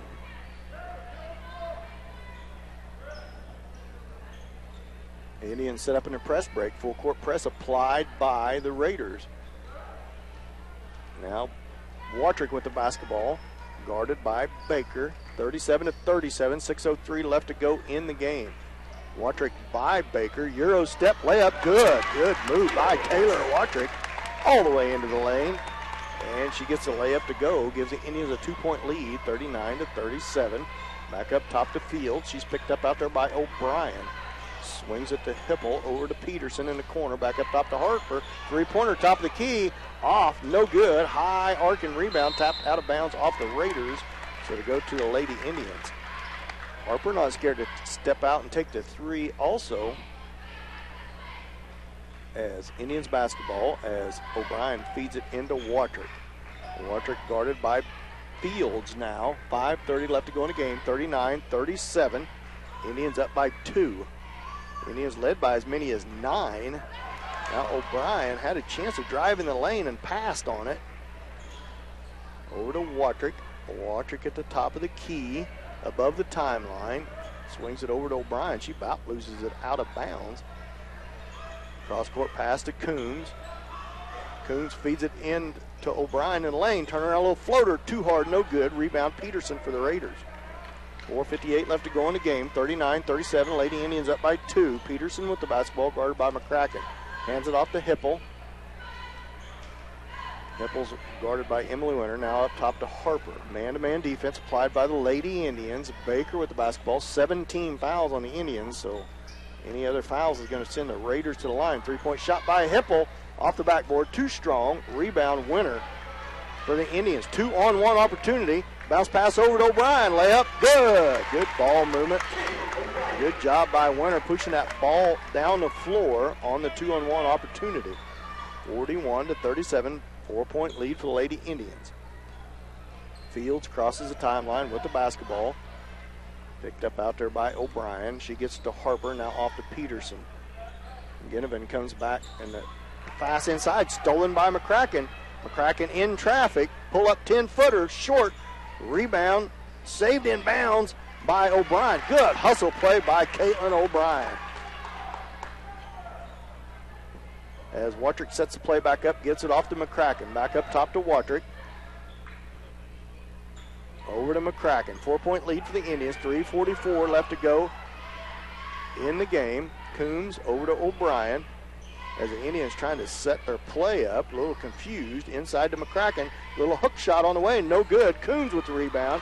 Ball fake. Up and under. No good. No contact that time. And it's going to be off of St. Paul and go back to the Raiders. Ginnivan checks back in, as well as Davis for the Raiders. They're both coming back in with 4 fouls. Timeout Frontenac. We'll be back after this 1-minute timeout. You're with St. Paul basketball on Hot 105.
Welcome back to Frontenac High School, where the Lady Indians lead 41-37. 3:26 left to go in the game. Timeout brought to you by St. Paul Supermarket. That timeout was called by Frontenac. Frontenac with the basketball coming out of that timeout. 16 fouls on Frontenac, 7 on the Indians, so any fouls on either team will send their opponent to the line. Frontenac knocked out of bounds, I believe, by Winter, so to stay with Frontenac. Baker and Winter again with a good hustle play. Over Ginnivan knocks it out of bounds again, so it'll stay with the Raiders. Davis back in the ball game for the Raiders to put the ball in play for them. Feeds it into Fields. Fields guarded by O'Brien, the senior on the sophomore. Fields shoots well from the outside. Over to Davis. Davis puts the ball fake, spins it in the lane. Nice spin move. They're going to get the late foul call on Katie Coombs. It's going to send Davis to the line to shoot 2. Coombs with pretty good defense. Maybe a little late contact. Good spin move by Davis into the lane. She's going to try to cut into the 4-point Lady Indians lead. Her first shot is on its way. High arcing shot. Short. No good. There's Coach Tuck hollering at his Lady Indians to box out. 2:58 left to go in the game. 41-37. 4-point lead for the Lady Indians. 18 fouls on the Lady Indians now. High arcing shot by Davis. She gets it to go. So she's 1 or 2 from the line. O'Brien with the basketball, guarded by Davis. Just under 3 minutes left to go. 41-38. 3-point lead for the Lady Indians. Need to try to stay aggressive here, as now Frontenac extends that 1-3-1 zone, or that 3-2 trap, whichever you want to call it. McCracken with the basketball. Tough shot. It's good. Winner with a good hustle play. Put back. Oh, off the rim. No good. And saved inbounds by Frontenac. 2:30 left to go in the game. 3-point lead for the Lady Indians. Frontenac tries to cut into the lead or tie here with 2:23 left to go. Baker up the fields. Ginnivan out to Davis. 3-point shot on the way. In and out. No good. Baker with the rebound for Frontenac. Put back, no good. Tapped around, chased down, knocked out of bounds. And they're going to have a foul away from the basketball. Clear from the 0. Baker with the foul. And that must have been away from the ball. Should be 1-1 for the Lady Indians, but I don't know who the foul is on or against. I believe Emily Winter. Emily Winter, good. Emily Winter is going to go to the line to shoot 2. I didn't realize it was Davis and her going after the ball, but Davis got called for the foul, so Winter will go to the line and shoot the front end of 1-1 with 2:09 left to go in the game, as Rice checks back into the game with 4 fouls. Winter shot too hard, no good. Rebound Ginnivan for the Raiders. 2:06 left to go in the game. 3-point lead for the Indians. Tapped up in the air by Rice. Loose ball, she chases it down. Ginnivan back on defense. Left-handed shot, no good. And that's going to be out on who? Out on the Raiders. It'll stay with the Lady Indians. Ginnivan knocked that ball out of bounds, so it's going to stay with the Lady Indians. 1:55 left to go in the game. Feed over the top to Coombs. Now out to Winter. Winter to Rice. Rice feed inside to Coombs. Turnaround shot in front of the rim. No good, but she's going to go to the line and shoot 2. 1:46 left to go in the game. 3-point lead, 41-38 for the Indians. And Katie Coombs will go to the line to shoot 2. 18 fouls on each team as Harper comes to the scorer's table. And that's the 5th foul on Ginnivan. She has just fouled out of the game. A very tough game put in by her, having to guard Coombs or Winter the whole game. So good job by Ginnivan. She is fouled out with 1:46 left to go in the game. Coombs settles into the line to shoot 2. First shot on its way, good. Katie puts it right through there. Gives the Indians a 4-point lead, 42-38. Coombs settles in for a second. It's on its way and right. And that's going to be a violation against the Indians and take away a free throw. 42-38, 4-point lead for the Lady Indians. That could be big coming down the stretch here. Violation on, I believe, maybe Rice. 1:40 left to go in the game. Peterson with the basketball. Cross-court pass over to Baker. Chased down out there by Davis. Feed up top to Harper. Harper over to Baker. Baker tipped away by Rice. Good job by her. Almost a double dribble on her, and she about loses it about 3 times. She slows down and takes care of the basketball. Picked up out there by Baker. Stops it, feeds it over to Watrick. Watrick guarded by Fields. 1:10 left to go in the game. Indians need to be patient here. A lot of pressure, and there's the foul by Peterson. And she's going to send Emily Winter to the line to shoot the 1-1. 19 foul on Frontenac. So big free throw coming up for Emily Winter here with 1:07 left to go in the game. And that's the 4th foul on Peterson. So the next foul by Frontenac will put the Indians in the double bonus the rest of the way in this game. Winner's first shot short. Rebound Frontenac. 1:04 left to go. 42-38, 4-point lead for the Indians. Harper, long three-point shot. Hard, no good. Rebound fought for, and it's going to be O'Brien. It's going to be a jump ball. Possession arrow to the Lady Indians.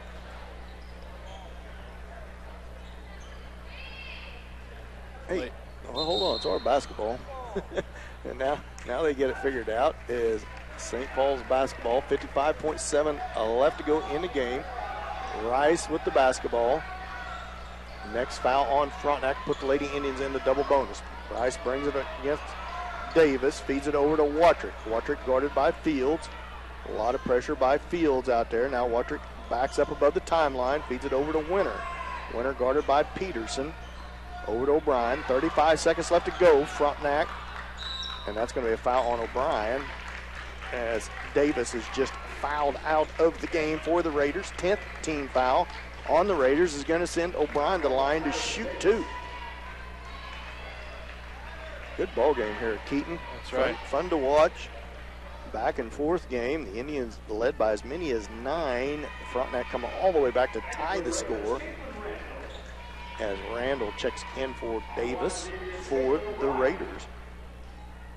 The Indians doing a nice job of pacing here in the last couple of minutes, anytime they get the ball. Long ways to go in this one, 31.6, but O'Brien extends it out to a 5-point lead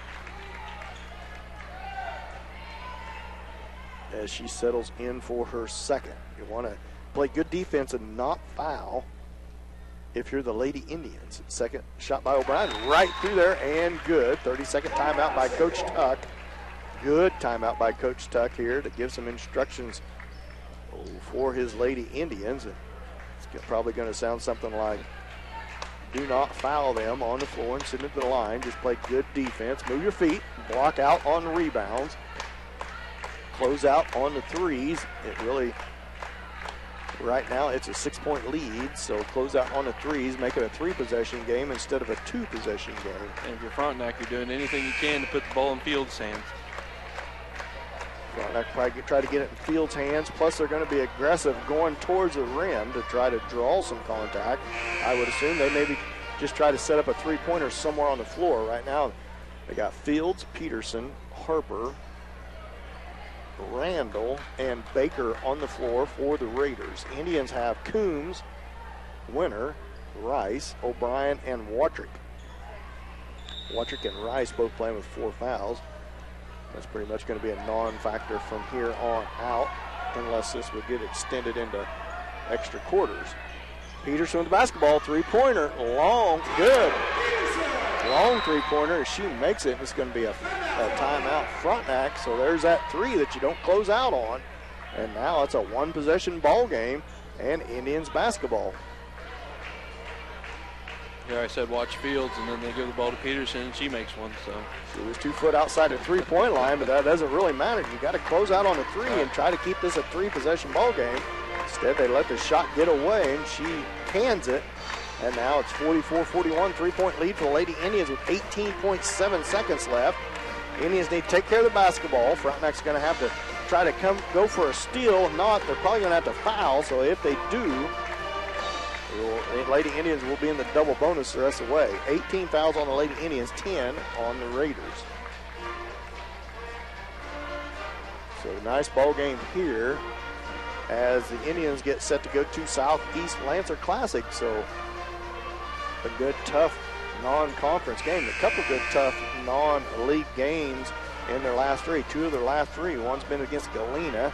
And then here tonight against the Raiders and Moran, the league game has been sandwiched in between. So a couple tough opponents here in the last 3 games, as it won't get any easier when they go to the tournament in Southeast. As Frontenac, you can guess, set up in a full court press.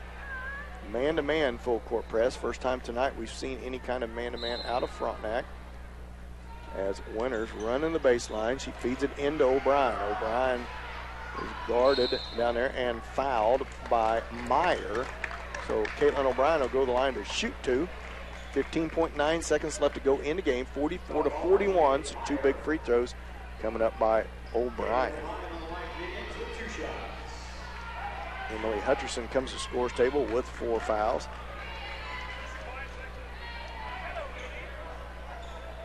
As O'Brien settles in, first shot's on its way and good.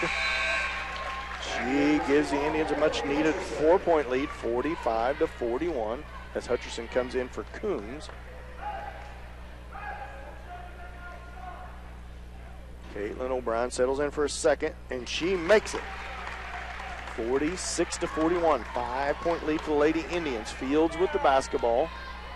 Feeds it off to Peterson. Three-pointer on the way. She makes it. 7.5 seconds left to go. 2-point ball game with 7.5 seconds left to go. And Peterson is 2 for 2 from outside the arc. So Frontenac has a chance here with a hot shooting from Peterson. Fields had the hot hand before, and now it's Peterson's. 7.5 seconds left. We're going to be back after this 30-second timeout. Let's St. Paul basketball on Hot 105.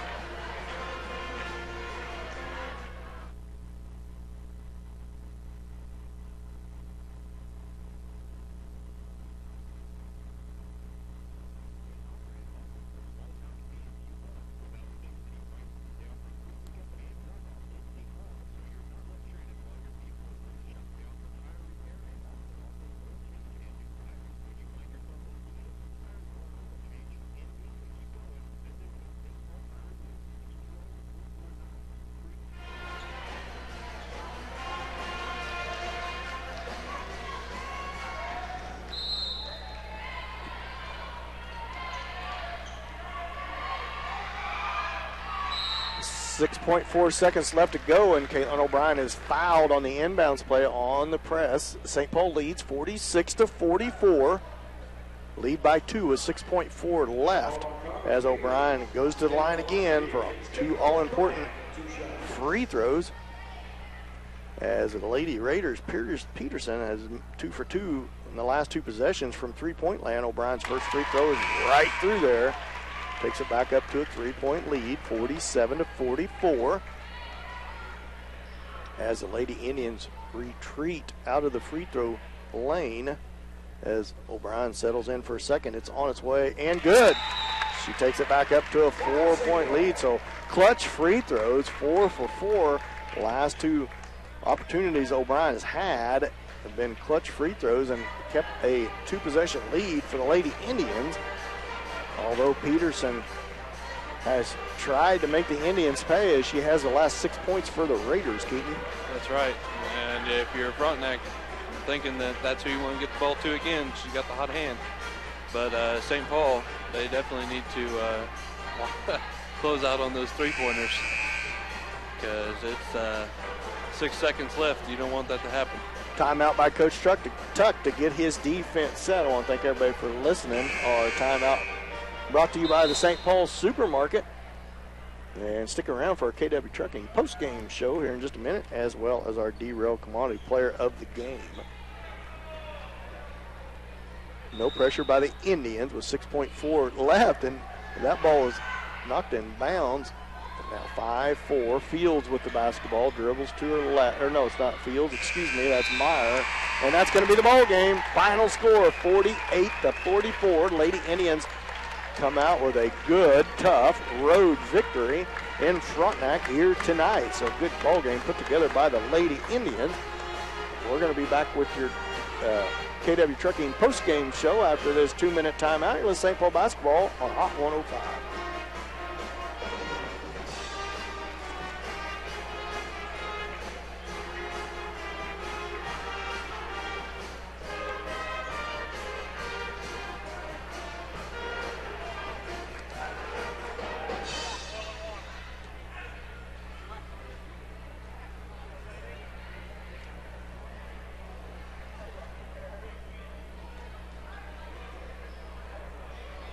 Thank you.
Well, welcome back to Frontenac, Kansas. Dan Vitt alongside Keith McCracken. The Lady Indians come out with a nice victory here on the road at Frontenac, 48-44. Good ball game put together by the Lady Indians, Keaton. That's right, Dan. Both defense and offense for the Lady Indians was very good tonight. Started out a little bit slow, just the first couple of minutes of that first quarter, and then on out, the Indians kind of cleaned it up and got things rolling up to a 9-point lead at one point. Raiders battled back to tie the game, and then Indians closed out the fourth quarter with some clutch free throws. Caitlin O'Brien went 4 for 4 in the last 38 seconds of the game to keep that lead for the Indians, make sure it didn't go away, and let the Raiders tie up that game, put it into overtime. The Lady Indians come out with a good victory, 48-44. I want to thank everybody for listening to our KW Trucking post-game show, and we'll have our derail player of the game here in just a minute. I think Keaton and I both agree or been talking about who the player of the game will be. And as soon as we come back from this next break, I'll go over the girls' stats, and we'll give you the derail commodity player of the game, as well as get you set for this next game between Frontenac boys and St. Paul boys. We'll be back after this next 2-minute timeout with St. Paul basketball on Hot 105.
Welcome back to Frontenac, Kansas, and thanks for listening to our KW Trucking post-game show.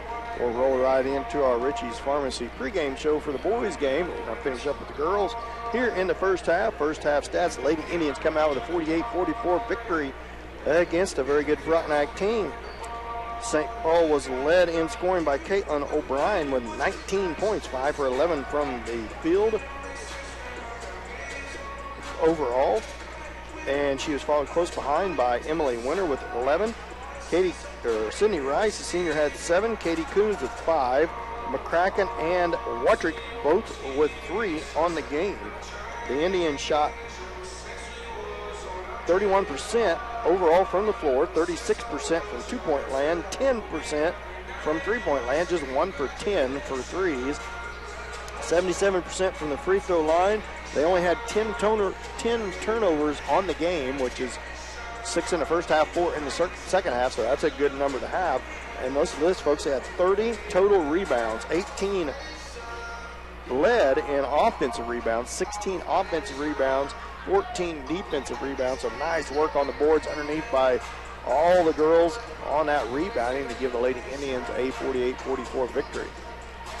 I think Keaton and I both agree we're going to go with Caitlin O'Brien as our derail commodity player of the game. The senior put together a heck of a ball game, 16 points on the night. Frontenac was led by scoring by Fields, I'm sure, as the hot shooting sophomore did a well of a job shooting a rock from outside. Irregardless, the Lady Indians come out with a 4-point victory, 48-44, and a nice game put together by the Indians, Keaton. That's right, Dan. The derail player of the game, Caitlin O'Brien, seemed like you were on repeat.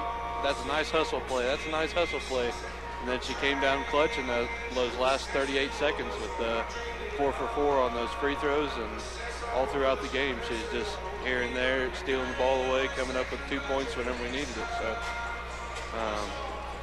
definitely a good game put together by the Lady Indians there.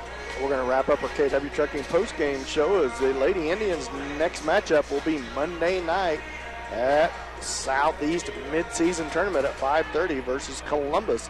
St. Paul, the number 1 seed in that tournament. The Lady Indians with number 1 seed, just 1 loss on the season against Galena in overtime. So Lady Indians look to build off this nice road win here tonight and go into that Southeast tournament and try to come out with the mid-season tournament as we roll right into mid-season.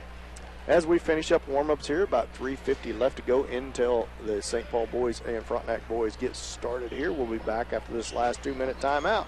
Let's St. Paul basketball on Hot 105.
Well, welcome back to our Richie's Pharmacy pregame show as the boys finish their warm-ups here and get set for a matchup here between St. Paul and Frontenac. St. Paul coming off with a nice league victory over Marmaton Valley there Tuesday night. Finish up here tonight on a Friday night with this non-league game and roll right into the midseason tournament Tuesday night at 4 o'clock versus a very tough opponent, Parsons, at the Southeast Cherokee. So St. Paul, I believe, comes in as a 4 seed, and Parsons is a 5 seed in that tournament, so it's going to be a tough matchup for the Indian boys Tuesday night at 4 p.m. So next week, girls on Monday night at 5:30, the boys on Tuesday night at 4, and then if the girls win, they will play at 7 Thursday. If they lose, they play at 4, and the same way for the boys, only on Friday. They will play Friday if they lose at 4, if they win at 7. So make sure you join us next week. Could be Monday, Tuesday, Thursday, Friday, and Saturday games, or will be, for us on the air. So stay tuned for all the times. We know Monday night for sure at 5:30 for the girls, and we know Tuesday night for sure at 4 o'clock for the boys, and after that it will be determined. As we get set to go over starting lineups, thank everybody for joining Keaton and I for the Richie's Pharmacy pregame show. Thanks for listening as we get set to get underway here. And I think we're probably going to take a break for the national anthem. So we'll be back after this 1-minute timeout for the national anthem. We'll be back after this 1-minute timeout. Listening to St. Paul basketball on Hot 105. Ladies and gentlemen, Miss Kiera Threlfall and Sir Tucker Jessup.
Well, welcome back. Very nice rendition of the national anthem put on for the 2 Raiders students. Nice job by a young man and young lady. For St. Paul, senior Brandon Doherty gets the start for the Indians, and for the Raiders, number 0, 6'2", junior Baldwin gets the start for the Raiders.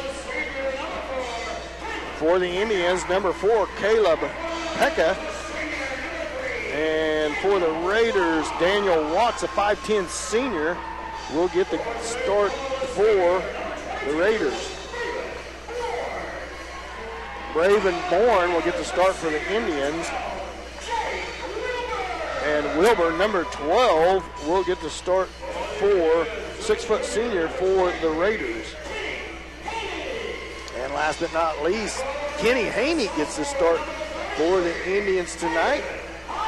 Caleb Lemons kind of twisted up an ankle Tuesday night, so we're going to have to be a little change here. Number 33, Hayden Powell, the 6'2" sophomore for the Raiders. And last but not least, Anthony Albertini will get the start for the Indians. And number 22, Brock Ginnivan, the 6'4" senior, gets the start for the Raiders as we get set for our Styles Fitness and More tip-off.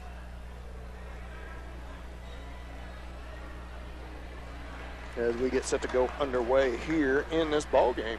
Thank everybody for listening to our Richie's Pharmacy pregame. So our title sponsor is Farmers Bank of Kansas, Joe and Josh Smith, for all your banking needs as we get set for our Styles Fitness and More tip-off. And our timeouts will be brought to you by St. Paul Supermarket. A halftime show will be brought to you by St. Paul Tire and Lube as the whistle is in the air. And Kenny Haney stands at middle court. He will jump center against Baldwin, a 6'2 junior for the Raiders. And here we go. Ball is in the air. Haney controls the tip for the Indians. And Pekka with the basketball. Dribbles to his left, swings it over to Bourne. Over to Haney at right wing. It's like a sagging man-to-man. No, this is zone defense applied by the Raiders here. Looks like a steal by number 33 for the Raiders against Haney. Haney blocks his shot, knocked out of bounds by the Raiders. If we go back to Indians, that was Pyle on the steal. As now full court pressure applied by the Raiders. Bourne with the basketball, guarded out there by Baldwin. Bourne dribbles to his left, hands it off to Pekka. Pekka up to Haney. Haney at the top of the key with the basketball. Pyle all over him. Gives it off to Albertini. A lot of hands movement by the Raiders. Doherty into the lane. He's fouled. He's going to go line to shoot two. A lot of hand checking, hand movement. First team foul on the Raiders. First on number 12, Wilbert, the 6-foot senior. Doherty's first free throw climbs over the rim and drops for the Indians. Just underway here in this boys' game. St. Paul leads 1-0. And now 2-0 as Doherty connects 2 for 2 from the line. Wilbert with the basketball for the Raiders. Swings it off the left wing to Baldwin. He feeds it back to Pyle. Pyle, ball fake, and he's going to go to the basket. He's going to be fouled by Haney, I believe. He'll go to the line to shoot two. Hayden Pyle is 6'2", sophomore. So Kenny Haney's first team foul on the Indians as Pyle will go to the line to shoot two for the Raiders. He settles into the line. First shot on its way, rolls out, no good. 7:02 left to go here in the first. 2-0 Indians lead.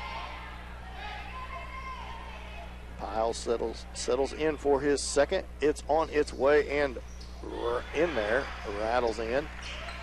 Trap down here by the Raiders.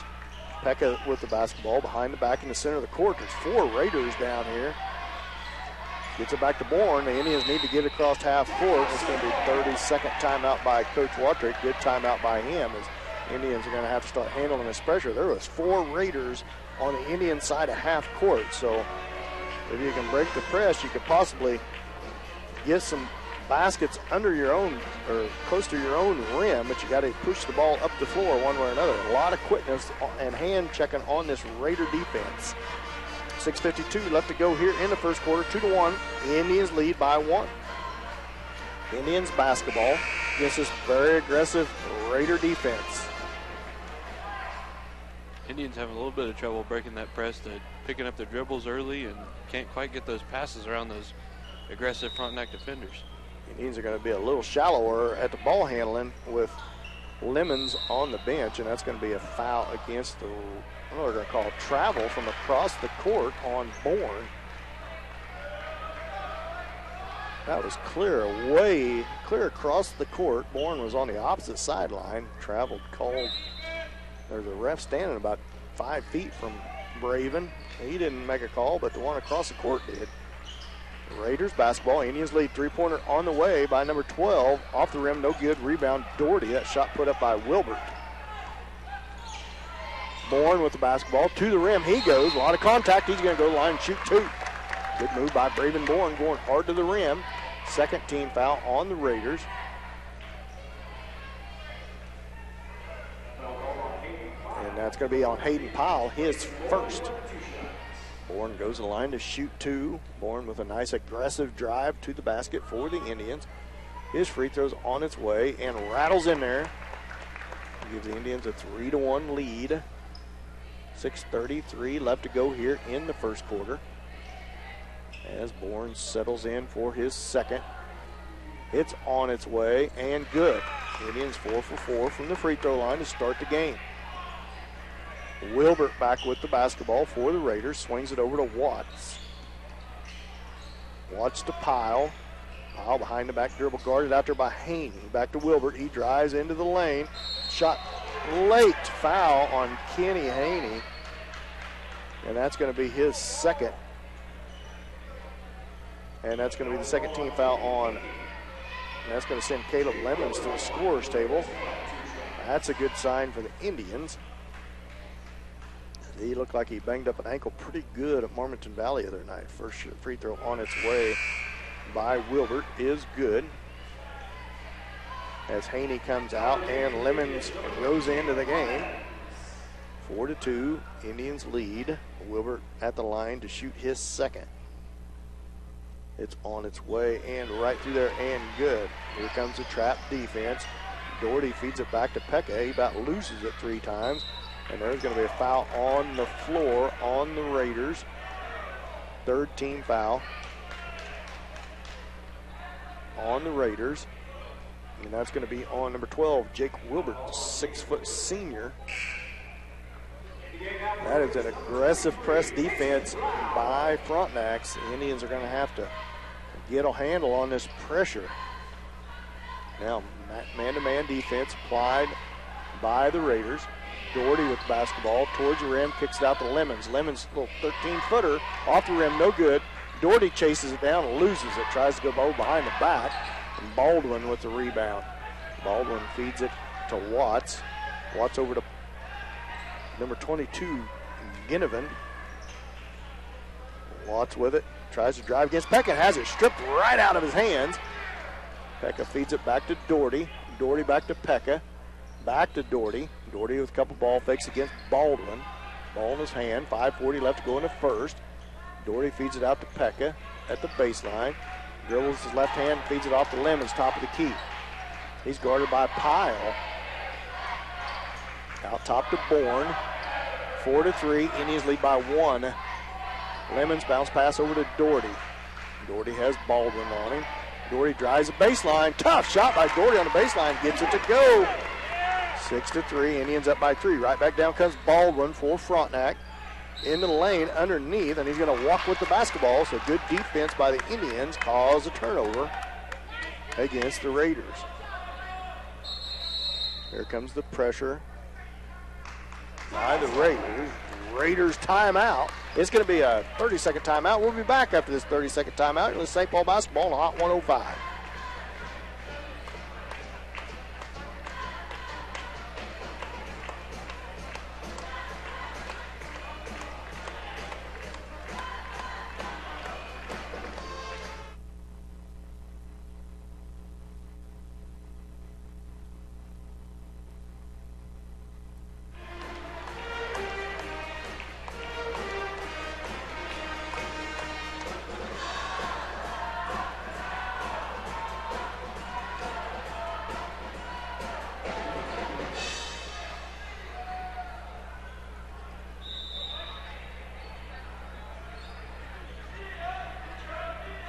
Welcome back. That timeout brought to you by St. Paul's Supermarket.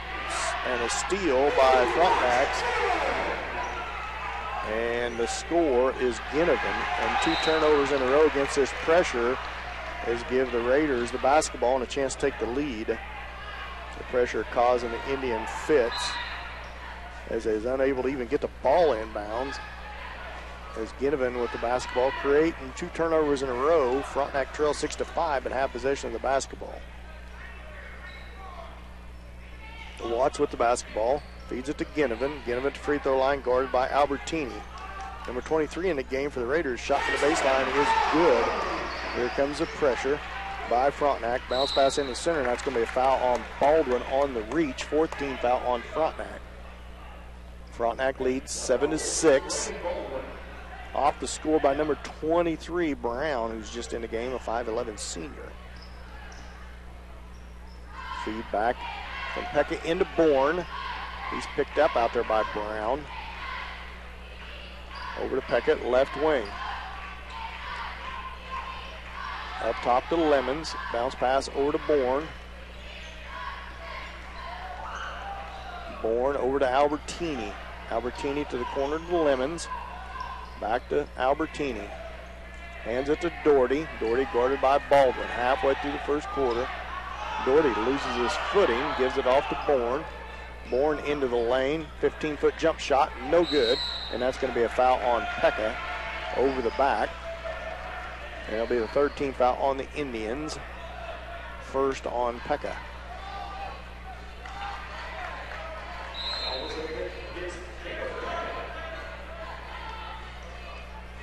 Ginnivan with the basketball for the Raiders. Picked up out there by Albertini. He feeds it off to the right wing to Pyle.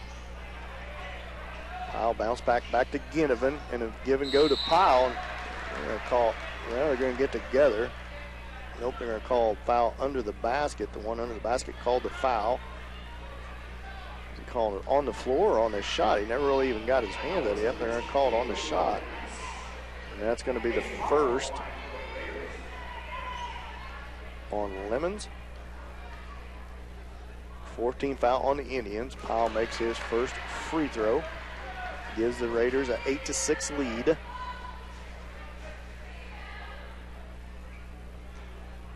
Raiders up by 2. 3:42 left to go here in the first. Second free throw on the way by Powell. Short. Doherty with the rebound. Doherty guarded by Baldwin to the free throw line. Kicks out the Lemons. Long three-point shot. Long. No good. Doherty with the rebound. Up under the basket. Gets his own rebound. Put back no good, but he's fouled. And he'll go to the line to shoot too. So good work. What? That door's on Brendan. How that foul is on Brendan Doherty, I have no idea. He got his own rebound, went back up for the shot. And that's his first. Blew the whistle on the shot. I do not understand that. The foul was, the shot was, yeah, as Keaton says, it was blown on the shot. Blocked by Braven Bourne, stripped it out of Baldwin's hands. Pekka down, can't get it. Can't get the shot to go. Rebound by Pyle for the Raiders. Feed ahead to Ginnivan. Layup, no good. Rebound, Bourne. Bourne guarded by Baldwin. Feeds it off to Lemons. 8-6. Frontenac up by 2. Doherty with the basketball. Shot from the timeline is no good. Pyle behind the back dribble on the breakaway. Feeds it over. Layup, no good. Rebound Doherty, and it's going to be a foul on the rebound against Frontenac as the Raiders cannot get a layup to go. 2 breakaway layups. Miss them both. It's going to get back to the Indians as Doherty with the rebound. Adam Albertini checks into the ball game for Brendan Doherty. Doherty, out if Coach Wattrick was too happy with that last shot. It was above the timeline where he took it from. Bourne double teamed in the corner, comes down the sideline, feeds it ahead to Albertini. Albertini, 15-foot shot on the way off the bench, no good. A whistle underneath, and that's going to be another one on Caleb Pekka on the rebound. 16 foul on the Indians. Second on Pekka, so he's going to have to be careful here not to pick up a third in the first quarter. Brown with the basketball for the Raiders. They lead by 2, 8-6. He feeds it over to Watts. Watts up top to Baldwin. Feed inside to Ginnivan. Over to Pyle. Pyle guarded by Lemons. And they're going to call another foul on the floor. And that's going to be the 17th foul and send Frontenac to the line. Shoot a 1-and-1 already here in the first quarter. And that's the second foul on Lemons as Pekka comes out of the game. So Lemons and Pekka both with 2 fouls. As Pyle will go shoot the 1-and-1. 2:13 left to go in the first. Frontenac up by 2, 8-6. Pyle shots on its way, and the first one is good.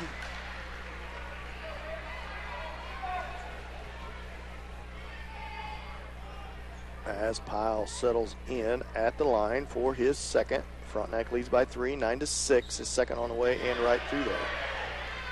Albertini back to Doherty. Doherty to Albertini against his press. Feed to Bourne. A lot of hand checking by Frontenac. 2:03 left to go in the first. Frontenac up by 4. Bounce pass inside to Doherty. Foul on the floor. 16 foul on Frontenac. Frontenac defense. And that's going to be on Baldwin. He is second as number 13, Franklin, comes to the scores table. Frontenac defense all up close and personal, just in your business. 6-foot junior into the game. Franklin for Frontenac. Feed up top to Bourne. Bourne guarded out there by Pyle. Into the lane he goes, feeds it out to Albertini. Jump shot on the way, long, no good. Pyle with the rebound. 10-6, Frontenac up by 4. Brown with the basketball for the Raiders. Feeds it off to Watts. Watts at the free throw line. Tries to bounce back over. Ball. Now it's going to be another foul on the floor. On the Indians. It's going to send the Raiders to the line, and that's going to be on Brendan Doherty. 8th team foul on the Indians. And that's going to send Franklin to the line to shoot the front end of a 1-and-1. 10-6, Raiders up by 4. That rattles in. Now the Raiders up by 5. 1:32 left to go here in the first.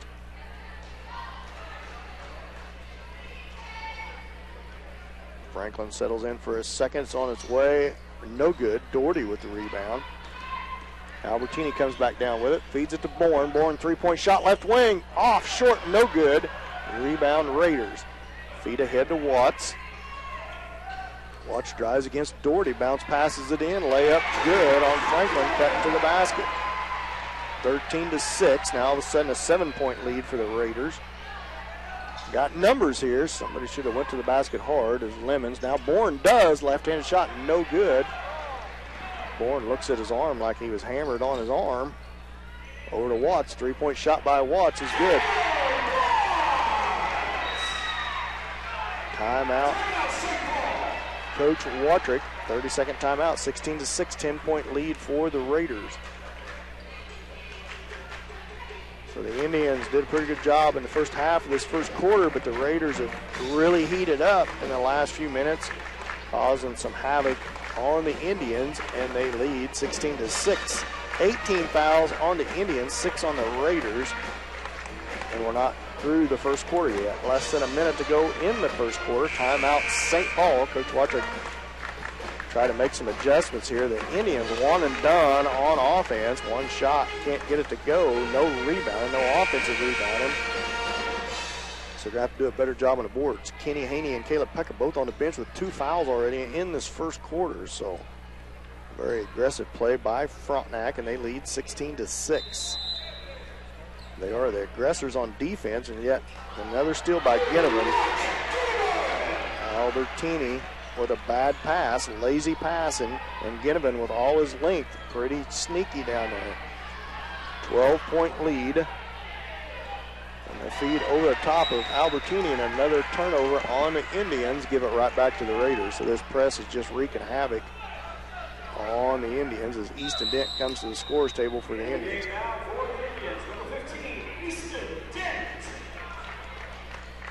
Doherty comes out of the game, and Dent goes in on defense. 18-6, 12-point lead Frontenac. 37 seconds left to go here in the first.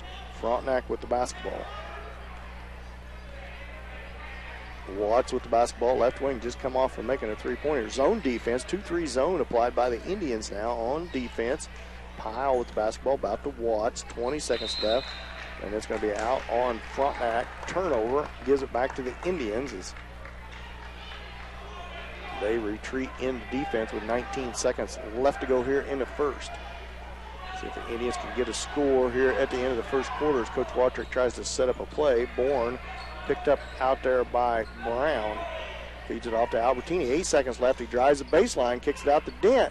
4 seconds left. Bourne, 2 seconds left. You're going to have to get a shot off, Braven. A little floater on the way at the buzzer. No good. And at the end of the first quarter, 18-6. Indians trail by 12. We'll be back after this 1-minute timeout. It's St. Paul basketball on Hot 105.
Brown with the basketball. Frontenac start this second quarter. They lead 18-6. Watts over to back to Brown at the left wing. Cross-court pass to Ginnivan.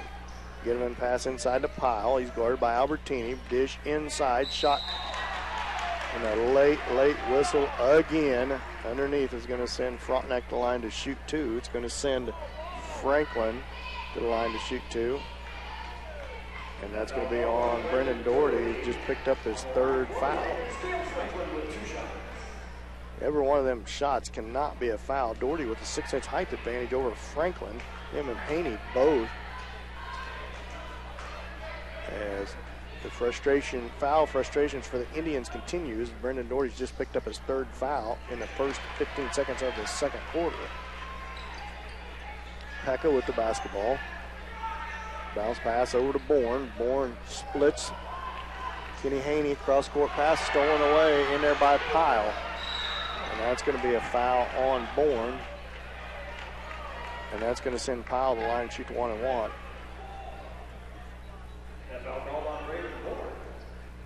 The Indians have got to be aggressive. When Bourne broke that, there was 3 Raiders behind him. I had to give the Indians numbers, and they're being too passive against that press. You got to go to the rim.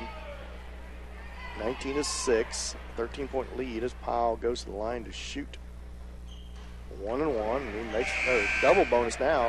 Indian 10-team fouls. It's kind of odd that Frontenacs are doing the full court press, and the Indians have 10-team fouls, and the Raiders only have 6. 7:31 left to go here in the first. 20-6, 14-point lead for Frontenac, and he misses the second. Haney feeds it off to Doherty. Doherty playing with 3 fouls here in the second quarter. Pekka with the basketball, feeds to Albertini. Kenny Haney, 3-pointers from the right wing, no good. Rebound Frontenac. There's a 1-and-done again. Pyle all the way down to the rim. Shot up, no good. Rebound, Indians. Fed ahead to Pekka. Pekka's layup, good. Good hustle by Braden Bourne, saving that inbounds to Caleb Pekka. 20-8, 12-point lead for Frontenac. Brown with the basketball, feeds it off to Pyle. Pyle shot from the elbow is good. As Pekka with the basketball against Trapp, it's tipped and stolen by Frontenac, and now stolen back by Bourne. Good hustle play by him. And it's going to be out on Bourne. So turnover on the Indians, gives it back to Frontenac. Albertini comes out. Dent goes in for the Indians. Feed into Brown. 6:37 left to go here in the first. 22-8. Over to Ginnivan. Now a 3-point shot from the left wing position. Right through there by Wilbert. Everything going for the Raiders. Nothing going great for the Indians. Feed ahead to Pekka. He comes to the center of the floor. There you go. All the way to the rim. Floater on the way and good. That's what you do against that press. You be aggressive. Pekka split all that defense. Went right down the middle. Pyle didn't contest him. 2-1-2 defense applied by the Indians. Ginnivan with the basketball. Feeds it back to Wilbert. Over to the left corner, 3-point shot on the way by Brown. Kenny Haney with the rebound. And the length of Baldwin and the steal by Baldwin. Now a spin move in the middle by Ginnivan. He misses it. Haney with the rebound. Feeds it ahead to Bourne. Bourne to Doherty. 3-pointer from the left wing. Long, no good. Pekka with the rebound. Feeds it to Dent. 13-footer on the way. Off, no good. Rebound Ginnivan. Ginnivan feeds it ahead to Baldwin. Baldwin into the lane, right in front of the rim. No count contest from the Indians, and he scores. 17-point lead for Frontenac. Over to Haney. Haney back to Pekka as they reset the offense. 5:23 left to go. Dent with the basketball, feeds it back to Pekka. Over to Haney. Haney into Doherty. Doherty tries to feed it to Haney, and he loses it out of bounds. It goes right back to the Raiders. 17-point lead for Frontenac. 5:12 left to go here before half. Brendan Doherty tried to dump that pass right down to Haney for the easy layup, and that Frontenac defense just creating too much traffic there in the lane for that. 2-3 zone applied by the Indians. Brown over to Ginnivan. Ginnivan at right wing. Now pass inside to Pyle. Nobody picks him up. He goes into the lane. He loses it, but it goes back to Brown. And now it's going to be a turnover against the Raiders. Not sure what the call was. Might have been 3 seconds in the lane. So turnover on Frontenac, gives it back to the Indians. Indians trail by 17 as Caleb Lemons checks back into the game. Lemons has it in the corner.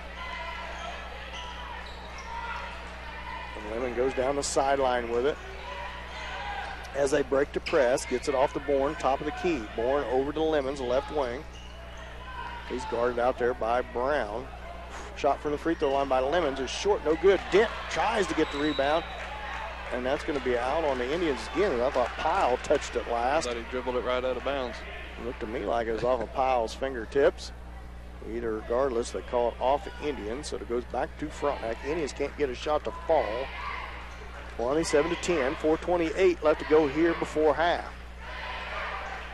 Over left corner, Baldwin, three-pointer on the way, long, no good. Kenny Haney with the rebound. Haney feeds it ahead to Bourne. Bourne to Pekka, down to Lemons, three-pointer from the right wing, long, no good. Chased down by Haney. Haney into the lane, loses it for a second, feeds it back out to Pekka, who gives it to Bourne. Bourne over to Pekka. 4 minutes left to go here in the first half. 27-10, 17-point lead for Frontenac. And almost a steal by Brown on a bad pass by Lemons. But it'll stay with the Indians as Watts checked back in for the Raiders, as well as Franklin. Tough shooting for the Indians. They're just 3 of 13 from the field. Pekka with the basketball. Feeds it back to Lemons, who gives it back to Pekka. Pekka hands it to Bourne. Bourne at the elbow. Now into the lane. A lot of contact. No call. As Baldwin about knocks him down. And a turnover against the Indians gives it back to the Raiders. The pass was intended for Dent, but he couldn't find the handle. 2-3 sag zone by the Indians.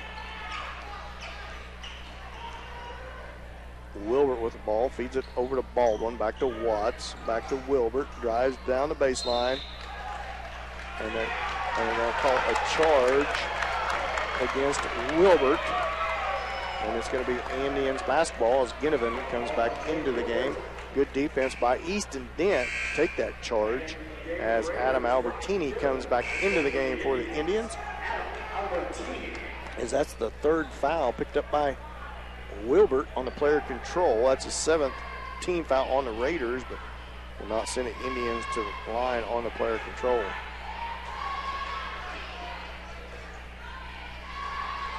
Now Kenny Haney trying to put the ball in play, and a steal by Watts. Shot no good and knocked out of bounds. Boy, Ginnivan knocked that out of Haney's hands, and they're going to give it to the Raiders. Out on Kenny Haney, 27-10. Indians just can't get a call or a break right now. Ginnivan put the ball in play. Over to Franklin, now three-pointer by Pyle. Good. As Pyle's drained a couple threes, Indians going to have to extend that defense. 30-10, 20-point lead on the Raiders. Adam Albertini feeds it ahead to Lemons, down to the corner to Haney. Shot on the way, high, no good, and controlled by Watts. He comes all the way down in front of the rim, short, no good. Haney with the rebound, tries to feed it ahead to Pekka. Pekka with only Baldwin, and he's going to be fouled by Baldwin, and Pekka's going to go to the line to shoot two.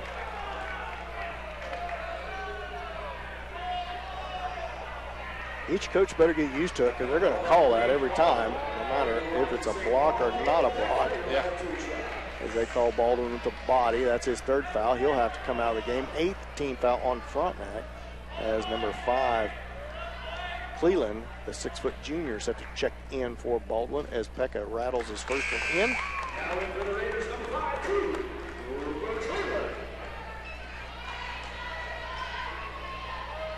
30-11, Frontenac leads.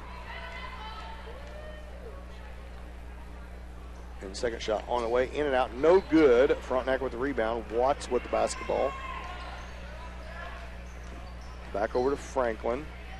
Now to Cleland, now to Ginnivan, back up to Cleland. Watts over to Pyle. Pyle with a little floater from the baseline, no good. Kenny Haney with the rebound. Haney pushes the ball back down, gets to Albertini, wide open for the three, way long. Rebound, and now the breakout by Hayden as Albertini hustles down. Layup, no good, but put back by Watts is good. 32-11, 21-point lead for the Raiders.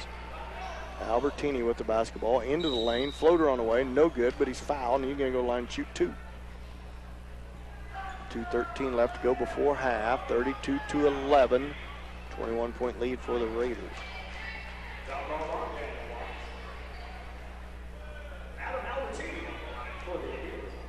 Albertini settles in at the line. His shot's on the way and good. Bravenborn checks back into the game for Caleb Pekka, as well as number 23 for Frontenac. Brown comes back in for Watts.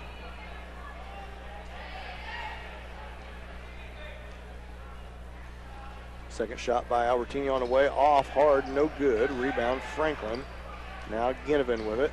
Cross court pass to Pyle. Pyle three-pointer from the right wing, no good. Haney with the rebound. Feeds it ahead to Bourne. Bourne over to Albertini. Albertini with the ball fake. Loses it for a minute. Now gets it back. Loses it again. People all over him. A little floater by Lemons is no good. Rebound Ginnivan. Now a feed ahead to Pyle. Over to number 5. No good. But St. Paul with the rebound. Frontenac just running the floor up and down, getting back before the Indians. Haney, three-pointer, left of the key, no good. Rebound Franklin for Frontenac. He feeds it off to Cleland, who gives it back to Brown. Brown with the basketball above the timeline. 1:21 left to go here in the first half. 20-point lead for Frontenac. Ginnivan back up top to Cleland. Over to Brown. Cross-court pass back to Ginnivan. Up to Cleland. Trying to make some opening against his zone of the Indians. Up top to Cleland. Now feed it to elbowed into Franklin. Now back out to Brown. Almost a pass too high for Ginnivan. Now almost another bad pass in the lane as the Indians shot from right in front of the rim as Pyle, as Bourne comes out there with it. As Dent got the rebound, fed it to Bourne. Now Albertini back to Dent. Dent, a little floater in front of the rim. Oh, no, call it travel on Easton Dent. In the game now for Raiders, number 44, Noah. 43 seconds left to go here in the second quarter. 32-12, 20-point lead for the Raiders. Indian fans not liking that call. It made it look like a good pass to Dent right in front of the rim. Ginnivan with the basketball up top to Cleland. Inside to number 44, just checked in the game, no good. Haney with the rebound. Feeds it back to Bourne. 24 seconds left to go in the first. 20-point lead for the Raiders. Albertini drives the baseline. Tipped out of bounds by the Raiders. It'll stay with the Indians. 16.9 left to go here in the first half. 32-12. Frontenac up by 20. Albertini with the ball, looking for somebody to get it in. Finally feeds it into Lemons. Screen set by Dent. Lemons it to elbow, feeds it back to Bourne. Now Bourne gets it. Jump shot on the way. Good by Bravenborn. 5 seconds left. As Ginnivan comes down. 2 seconds. Three-pointer at the buzzer, and he gets it off the bank. 35-14. The Raiders up by 21 here at halftime. Stick around for our KW Trucking, or excuse me, our St. Paul Tire and Lube halftime show. We'll be back after this 2-minute timeout with St. Paul basketball on Hot 105.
Well, welcome back to Frontenac, Kansas. Our halftime score is Frontenac's 35, Indians 14 here at halftime. Welcome to our St. Paul Tire and Lube halftime show.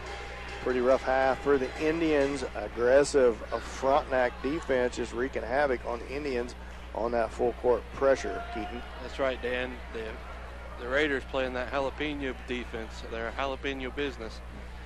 And they are taking the Indians. They're only 4 or 19 from the field. They are having a lot of trouble shooting the ball right now. That Raider defense, that Raider press, they're having a little bit of trouble getting the ball up the court even. So tough first half for the Indians, that's for sure. What defense was that again? That's a jalapeno, but jalapeno defense. I think I've heard it all now, Keaton. It is pretty hot defense, that's for sure. Indians come out. Shot 4 free throws right off the bat. Started out decent, but Frontenac aggressive on that defense. Boy, they played good defense on that full court press. A lot of arms and well coached fundamentally against that defense. Just Indians unable to handle the pressure. Ginnivan with a long wingspan built similar to Kenny Haney at the top of that point of that trap defense, and he's caused about 3 or 4 turnovers in himself and got layups. 35-14, 21-point lead. Indians need to try to clean things up here starting this third quarter and try to cut into this 21-point lead. What do you got for scoring in that first half? Oh, I got Brendan Doherty with 4, Caleb Pecco with 5, and Braben Bourne with 4. Cold shooting for a 3-point land from the Indians. Also, it's pretty much one shot done. Frontenac doing a good job on the board. So Indian shooting percentage has got to be poor. What do you got to? I have their shooting. They're 21% from the field. 4 of 19. They're 0 from 3-point land. 4 of 19 is not going to win you very many ball games unless you're getting a lot of. Well, you wouldn't be shooting 4 for 19 if you're getting offensive rebounds. Yeah. But you better hit the boards and get some offensive rebounds. I want to thank everybody for listening to our St. Paul Tire and Lube halftime show. Stick around for our KW Trucking postgame show. We're going to be back after this 3-minute timeout. You're in St. Paul basketball on Hot 105.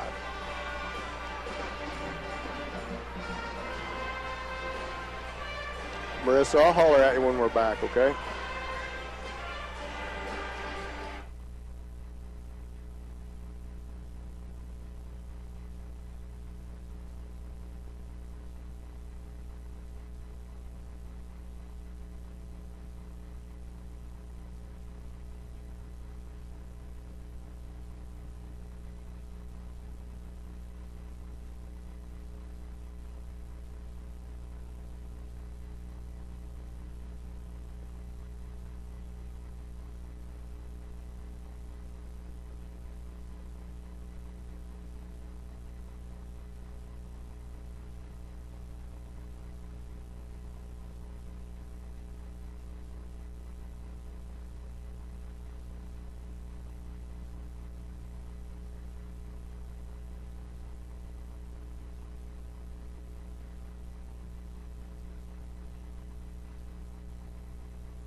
We're back.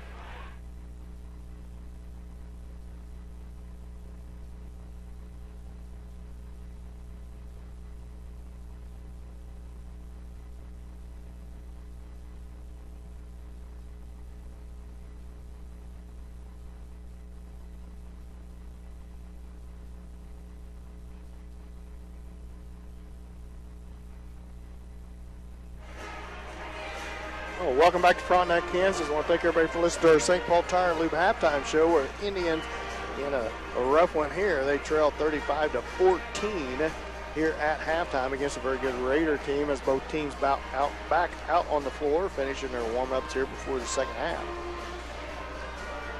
Indians got a few things to clean up, hopefully make a few halftime adjustments here, handle that pressure a little bit better, do a better job or maybe trying to get some shots to fall would really help too. They're not shooting well at all from the outside and not getting very many shots at the basket. One possession, one shot most of the time.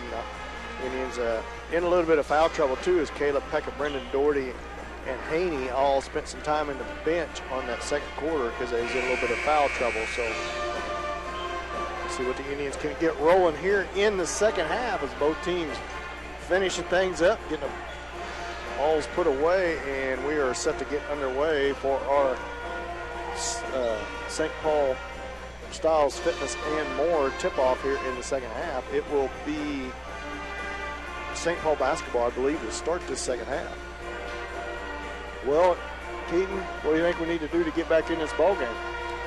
Got to shoot a lot better, and we got to get around that press.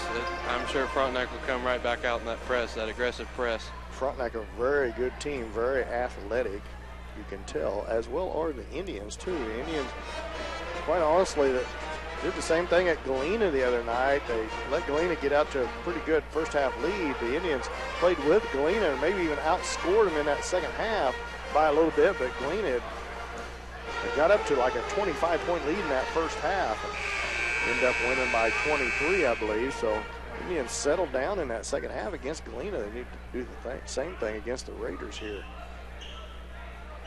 Second half getting set to get underway. Bourne, Pekka, Haney, Doherty, and Albertini on the floor for the Indians, as they are now going to do a little popcorn control on the court. I want to thank everybody for listening, streaming live on the internet. If you want to stream live on the internet, or somebody's asking you how, just go to the KKOY Chanute radio station 105.5. Click on the St. Paul Indian logo, and it'll take you straight to the YouTube channel. Plug that dude into your smart TV and watch it on the big screen. Haney with the basketball to start the possession for the Indians here in the third quarter, over to Pekka. Pekka swings it out to Albertini, Anthony Albertini. Albertini looks inside and gets it to Bourne. It's picked up there by Watts. Back to Haney. Very patient for the Indians. And Doherty was open for a minute, but Pekka missed him. Now Pekka with the basketball.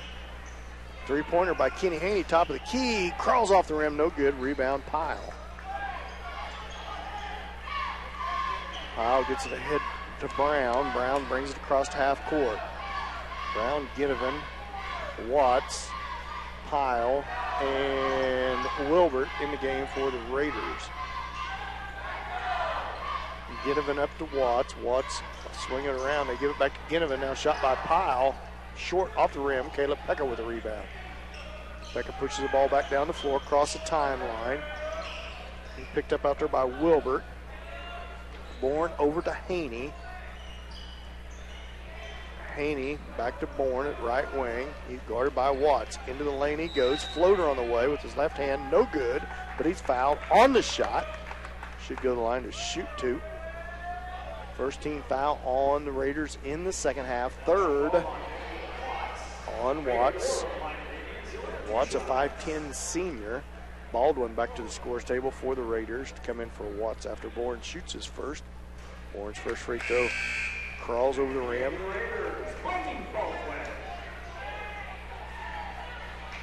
So Baldwin checks in for Watts, who's just picked up his third. First team foul on Frontenac here in the second half. St. Paul boys with another tough matchup Tuesday night. They drew Parsons in the opening round of the Southeast Tournament. So Baldwin with the basketball all the way down. Spin move on Albertini. He's going to be fouled by Albertini, and he's going to go line shoot two as Bourne missed his second shot. 35-15, 20-point lead for Frontenac. Baldwin goes to the line, just comes into the game. Good spin move against Anthony Albertini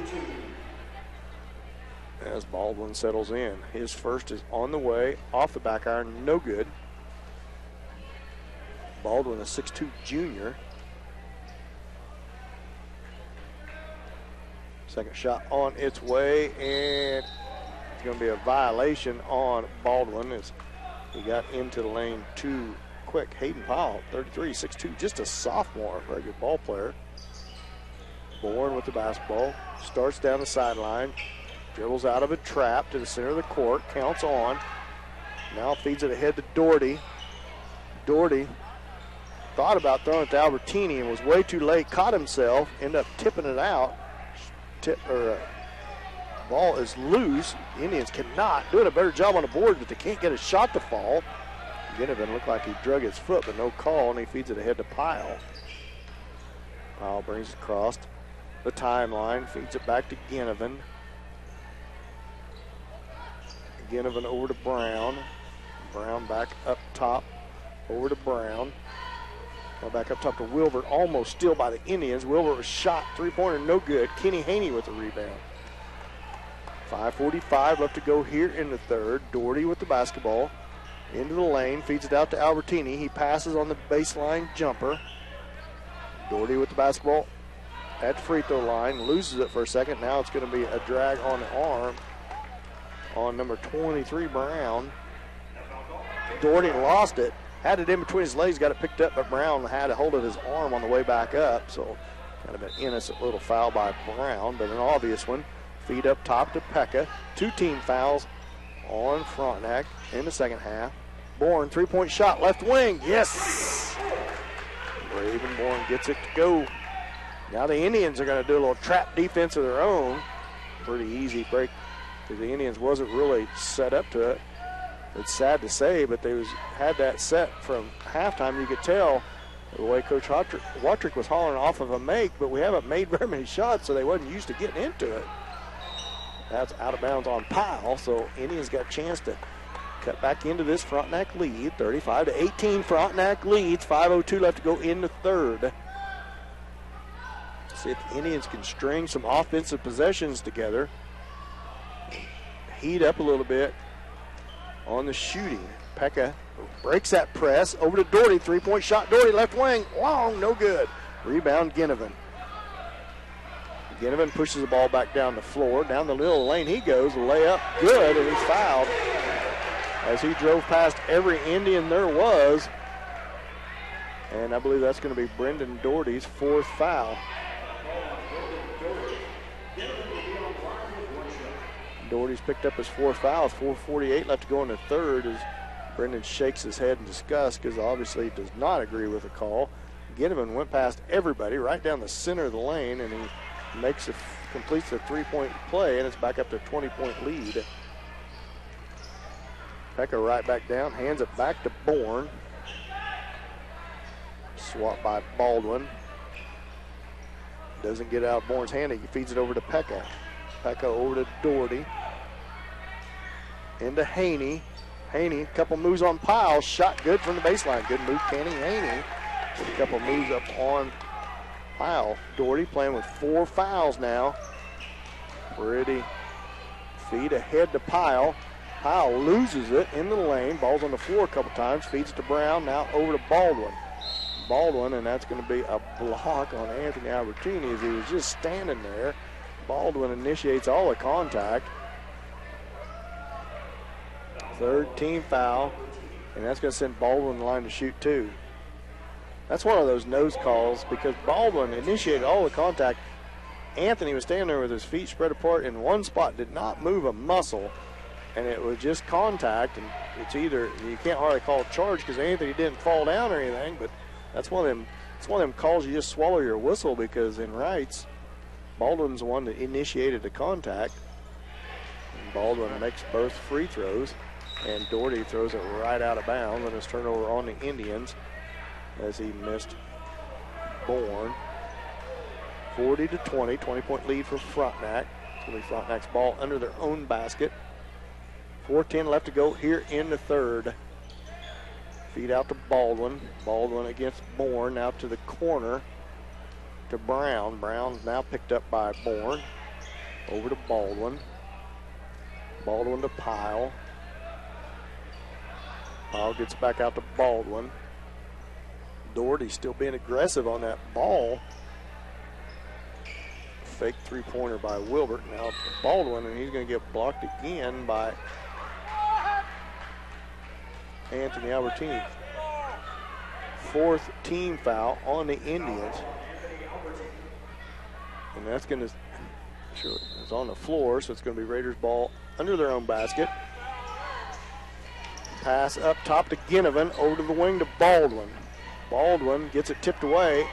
Baldwin about rips Doherty head off, but no call on that. Over to Bourne. Bourne feeds it back to Doherty. 3:35 left to go in the third. Pekka, three-pointer, left wing, short, no good.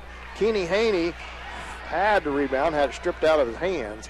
Right back down comes Wilbert. A little 10-foot floater on the way off the bank is good.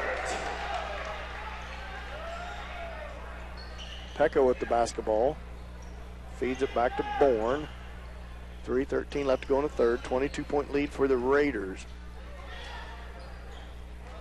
Now Doherty drives the baseline. Reverse layup, no good. Pyle.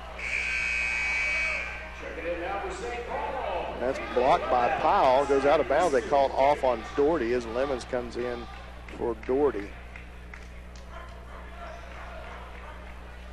3:03 left to go in the third. 42-20. Boy, you guys just now seeing that on the internet. You can tell me who that was out on, but it looked to me like Pyle blocked that out of Doherty's hands. Shot off the board, no good. Rebound, now feed back inside to Pyle. Layup good. 44-20, 24-point lead for the Raiders. 2:45 left to go here in the third. Bourne with the basketball, feeds it over to Dent.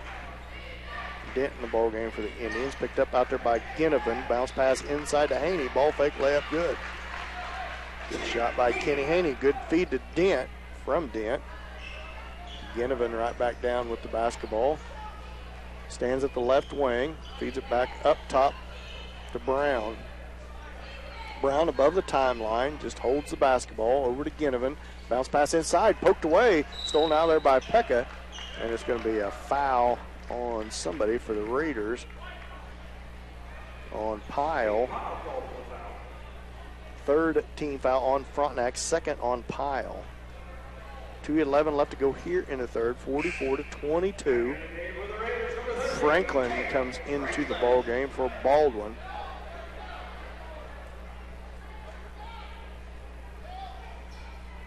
Pekka set to put the ball in play for the Indians. Feeds it into Lemons. Lemons drives towards the right elbow. Tries a tough bounce pass back to Dent. Wilbur with the steal. Shot is no good, but he'll go to the line to shoot two as Wilbur. Tough pass for Lemons trying to hit Dent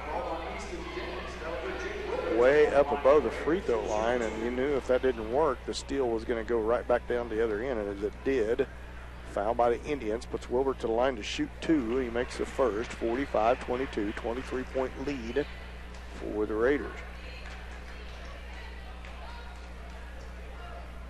Indians having all sorts of trouble with that Raider defense. Shooting percentage not much higher for the Indians yet in this half. We'll see if they can start to heat up from the outside. Pekka with the basketball, trapped into the corner.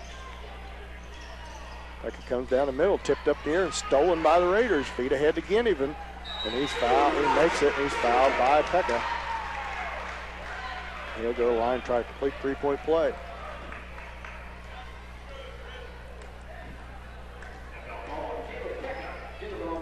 .152 left to go here in the third. 48-22, 26-point lead for the Raiders. 16 foul on the Indians. Three on Frontenac. Get him at the line, try to complete the three-point play, and does. as they stay in this press. Bourne with the basketball. He drives his sideline, has it poked away for a minute. Now he's triple teamed into the corner. They're going to be out on Frontenac. A lot of contact on that drive there by Bourne. Bourne feeds it into Pekka. Is out on Frontenac. St. Paul's basketball. 1:42 left to go into third. Feeds it off the Bourne left wing. Bourne feeds it up top to Lemons. Lemons to Haney. Haney tries to tough bounce pass into Dent. Nobody home, and a steal by Frontenac. Pyle with the basketball. Looked like a walk. Feeds it inside. Now they're going to call a walk on Franklin as Adam Albertini and Brendan Doherty checks back into the game with 1:21 left to go into third. Doherty playing with 4 fouls. Offense, defense here. Adam has the ball, feeds it to Pekka. Pekka to Dent. Dent, little floater in front of the rim, can't get it to go. Pekka's putback's no good. Tipped around, controlled by Ginnivan. Feet ahead, now Pyle with the layup for Frontenac. 51-22, 29-point lead for the Raiders. 3-pointer by Adam Albertini is no good. And they're going to call Easton Dent over the back, and that's going to send Pyle to the line and shoot to 1-1.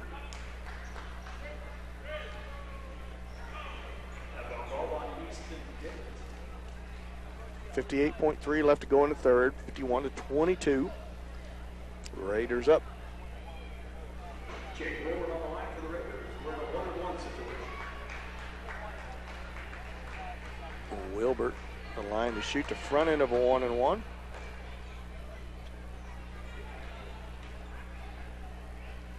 Shots on the way and right through there. Indians just 3 of 11 here in the third quarter. Not much better than the first half. They started the third quarter playing a little decent or a little better, but this last half of the third quarter is turned back to Frontenac as he misses a second and Doherty chases the rebound down. 55 seconds left to go. Pekka three-corner from the sideline, no good. One shot done. Nobody. The first pass down, the Indians are firing it up, and their cold shooting continues, and that just means that there's going to be 4 Raiders in there for the rebound. Raiders back out for the last shot here. 38 seconds left to go in the third. 52-22. 30-point lead for the Raiders. Wilbert holds the ball. Picked up out there by Albertini. To Brown, back to Wilbert. Over to Ginnivan. 17 seconds left to go in the third. Now to the elbow. Back out to Wilbert. Now to Ginnivan. 10 seconds. Pekka strips it away for a second. Now gets it back to Wilbert. Looks up at the clock. Fires up at 3. Long. No good. And that's going to be a foul on Lemons. And that's going to send Franklin to the line to shoot 2. I don't know how you play defense and let somebody in there for an offensive rebound right in front of you. Lemons out of position.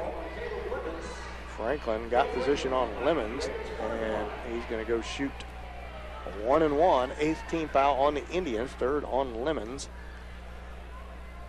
His first shot on its way, no good. Doherty's rebound. 3 seconds left in the third. Shot at the buzzer. Off the backboard, no good. 52-22, 30-point lead for Frontenac. After 3, we'll be back after this 1-minute timeout. Let's St. Paul basketball on Hot 105.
Hey, I don't know what happened.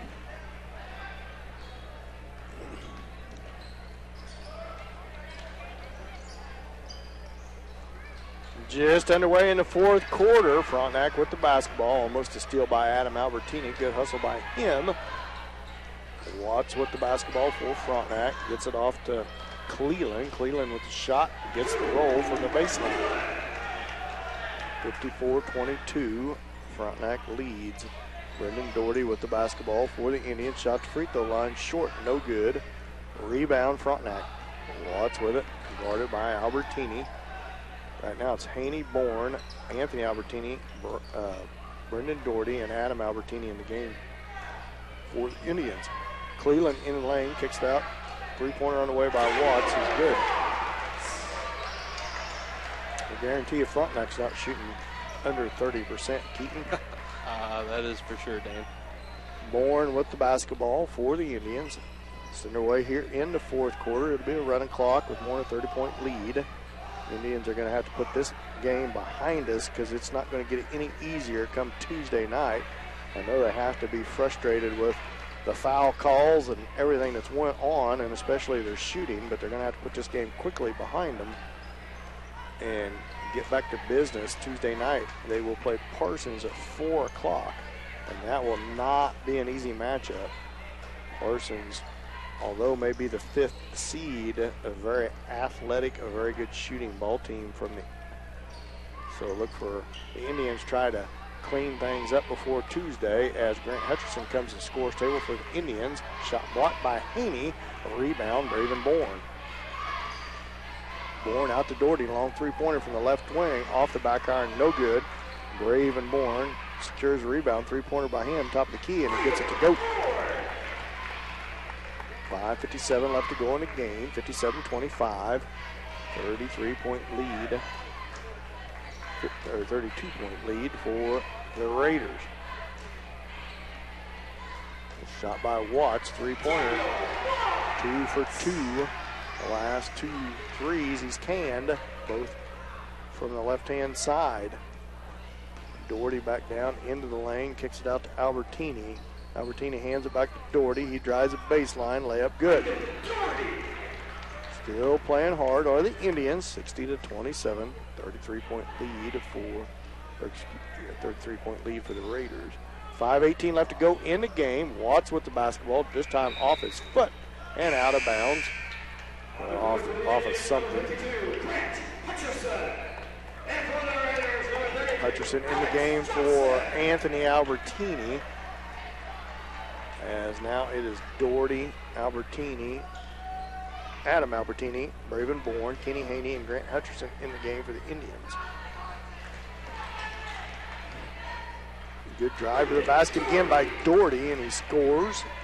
60-29, 31-point lead for the Raiders. Watts with the basketball, right wing to Cleland.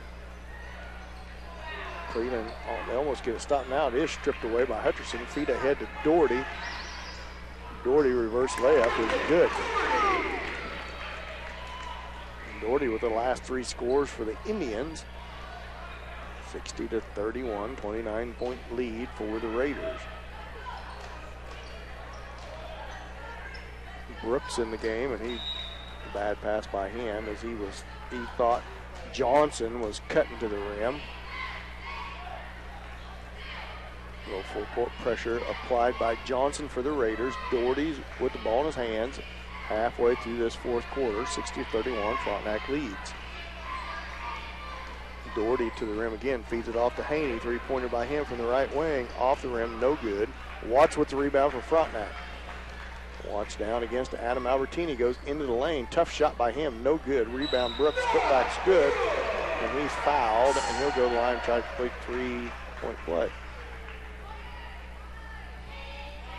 Poor position by the Indians on the defensive rebounds. Led to a few baskets here tonight. Haney just picked up his 3rd foul, so he comes out. Caleb Pekka goes in. 3:15 left to go in the game. 62-31. Frontenac leads. Noah Brooks, 6'6" junior, puts in his free throw, completes the three-point play. Doherty feeds it into Pekka. Pekka feeds it back to Doherty. Doherty to Albertini. Back to Doherty. On the cut, into Hutcherson, feeds it out to Pekka for a three-pointer. No good. Bourne fights for the rebound. Controlled by Franklin for the Raiders. Feeds it back to Brooks, up to Watts. Watts off on this shot. Rebound, Brendan Doherty. And almost stolen out of there. And it's going to be a foul. No, they're going to call a jump ball, I believe. So the possession error goes to the Indians. Chandler Bradshaw into the game for the Indians. Adam Albertini comes out. 2:15 left to go in the game. 63-31. Stick around for our KW Trucking post-game show and our D-Rail Commodity Player of the Game. Keaton, you're going to have to start figuring that one out. Bourne feeds it down to Bradshaw. Three-pointer from the left wing. Bradshaw just in the game. Pekka with a rebound. Put back is good. 63-33, 30-point lead for the Raiders. Baldwin feeds it over to Johnson. Johnson in the lane. Bradshaw on him. Doherty with the rebound. Doherty fed over the head of Pekka and out of bounds. Turns it right back over to the Raiders. On the outlet feed, Baldwin feeds it in to Cleland. Thank everybody for joining us here tonight. Thank Marissa. Thank Keaton for sitting in for his dad. He'll be back next week, I assume. The old man will be back next week. Sitting in the air chair with me at Southeast. It'll be a long week for Mike and I next week in Southeast, as it will stay with. Looked like it bounced right off his leg and to stay with him. Stay with Frontenac under their own basket. Three-pointer on its way by Frontenac. In and out, no good. And that's Bourne with the rebound, and it's going to be a foul on. It's just a fourth team foul on Frontenac. This is a part I don't understand about teams that press. Maybe I'm just a whiner, Keaton. But how can the Indians out-foul a pressing team in both halves? You either let hand checking go on and you call everything else, or they do finally call another foul. Clock's running, 63-33, 20-point lead for, or 30-point lead for Frontenac. That's what it's going to end up. And as I said, the Indian boys are going to have to put this behind them because they got a game Tuesday night against Parsons in the opening round of the Southeast Tournament. Three-point shot by Bourne, no good. Rebound Frontenac. And that's going to be the end of the game. Final score, 63-33. We'll be back with our KW Trucking postgame show after this 2-minute timeout. Let's St. Paul basketball on Hot 105.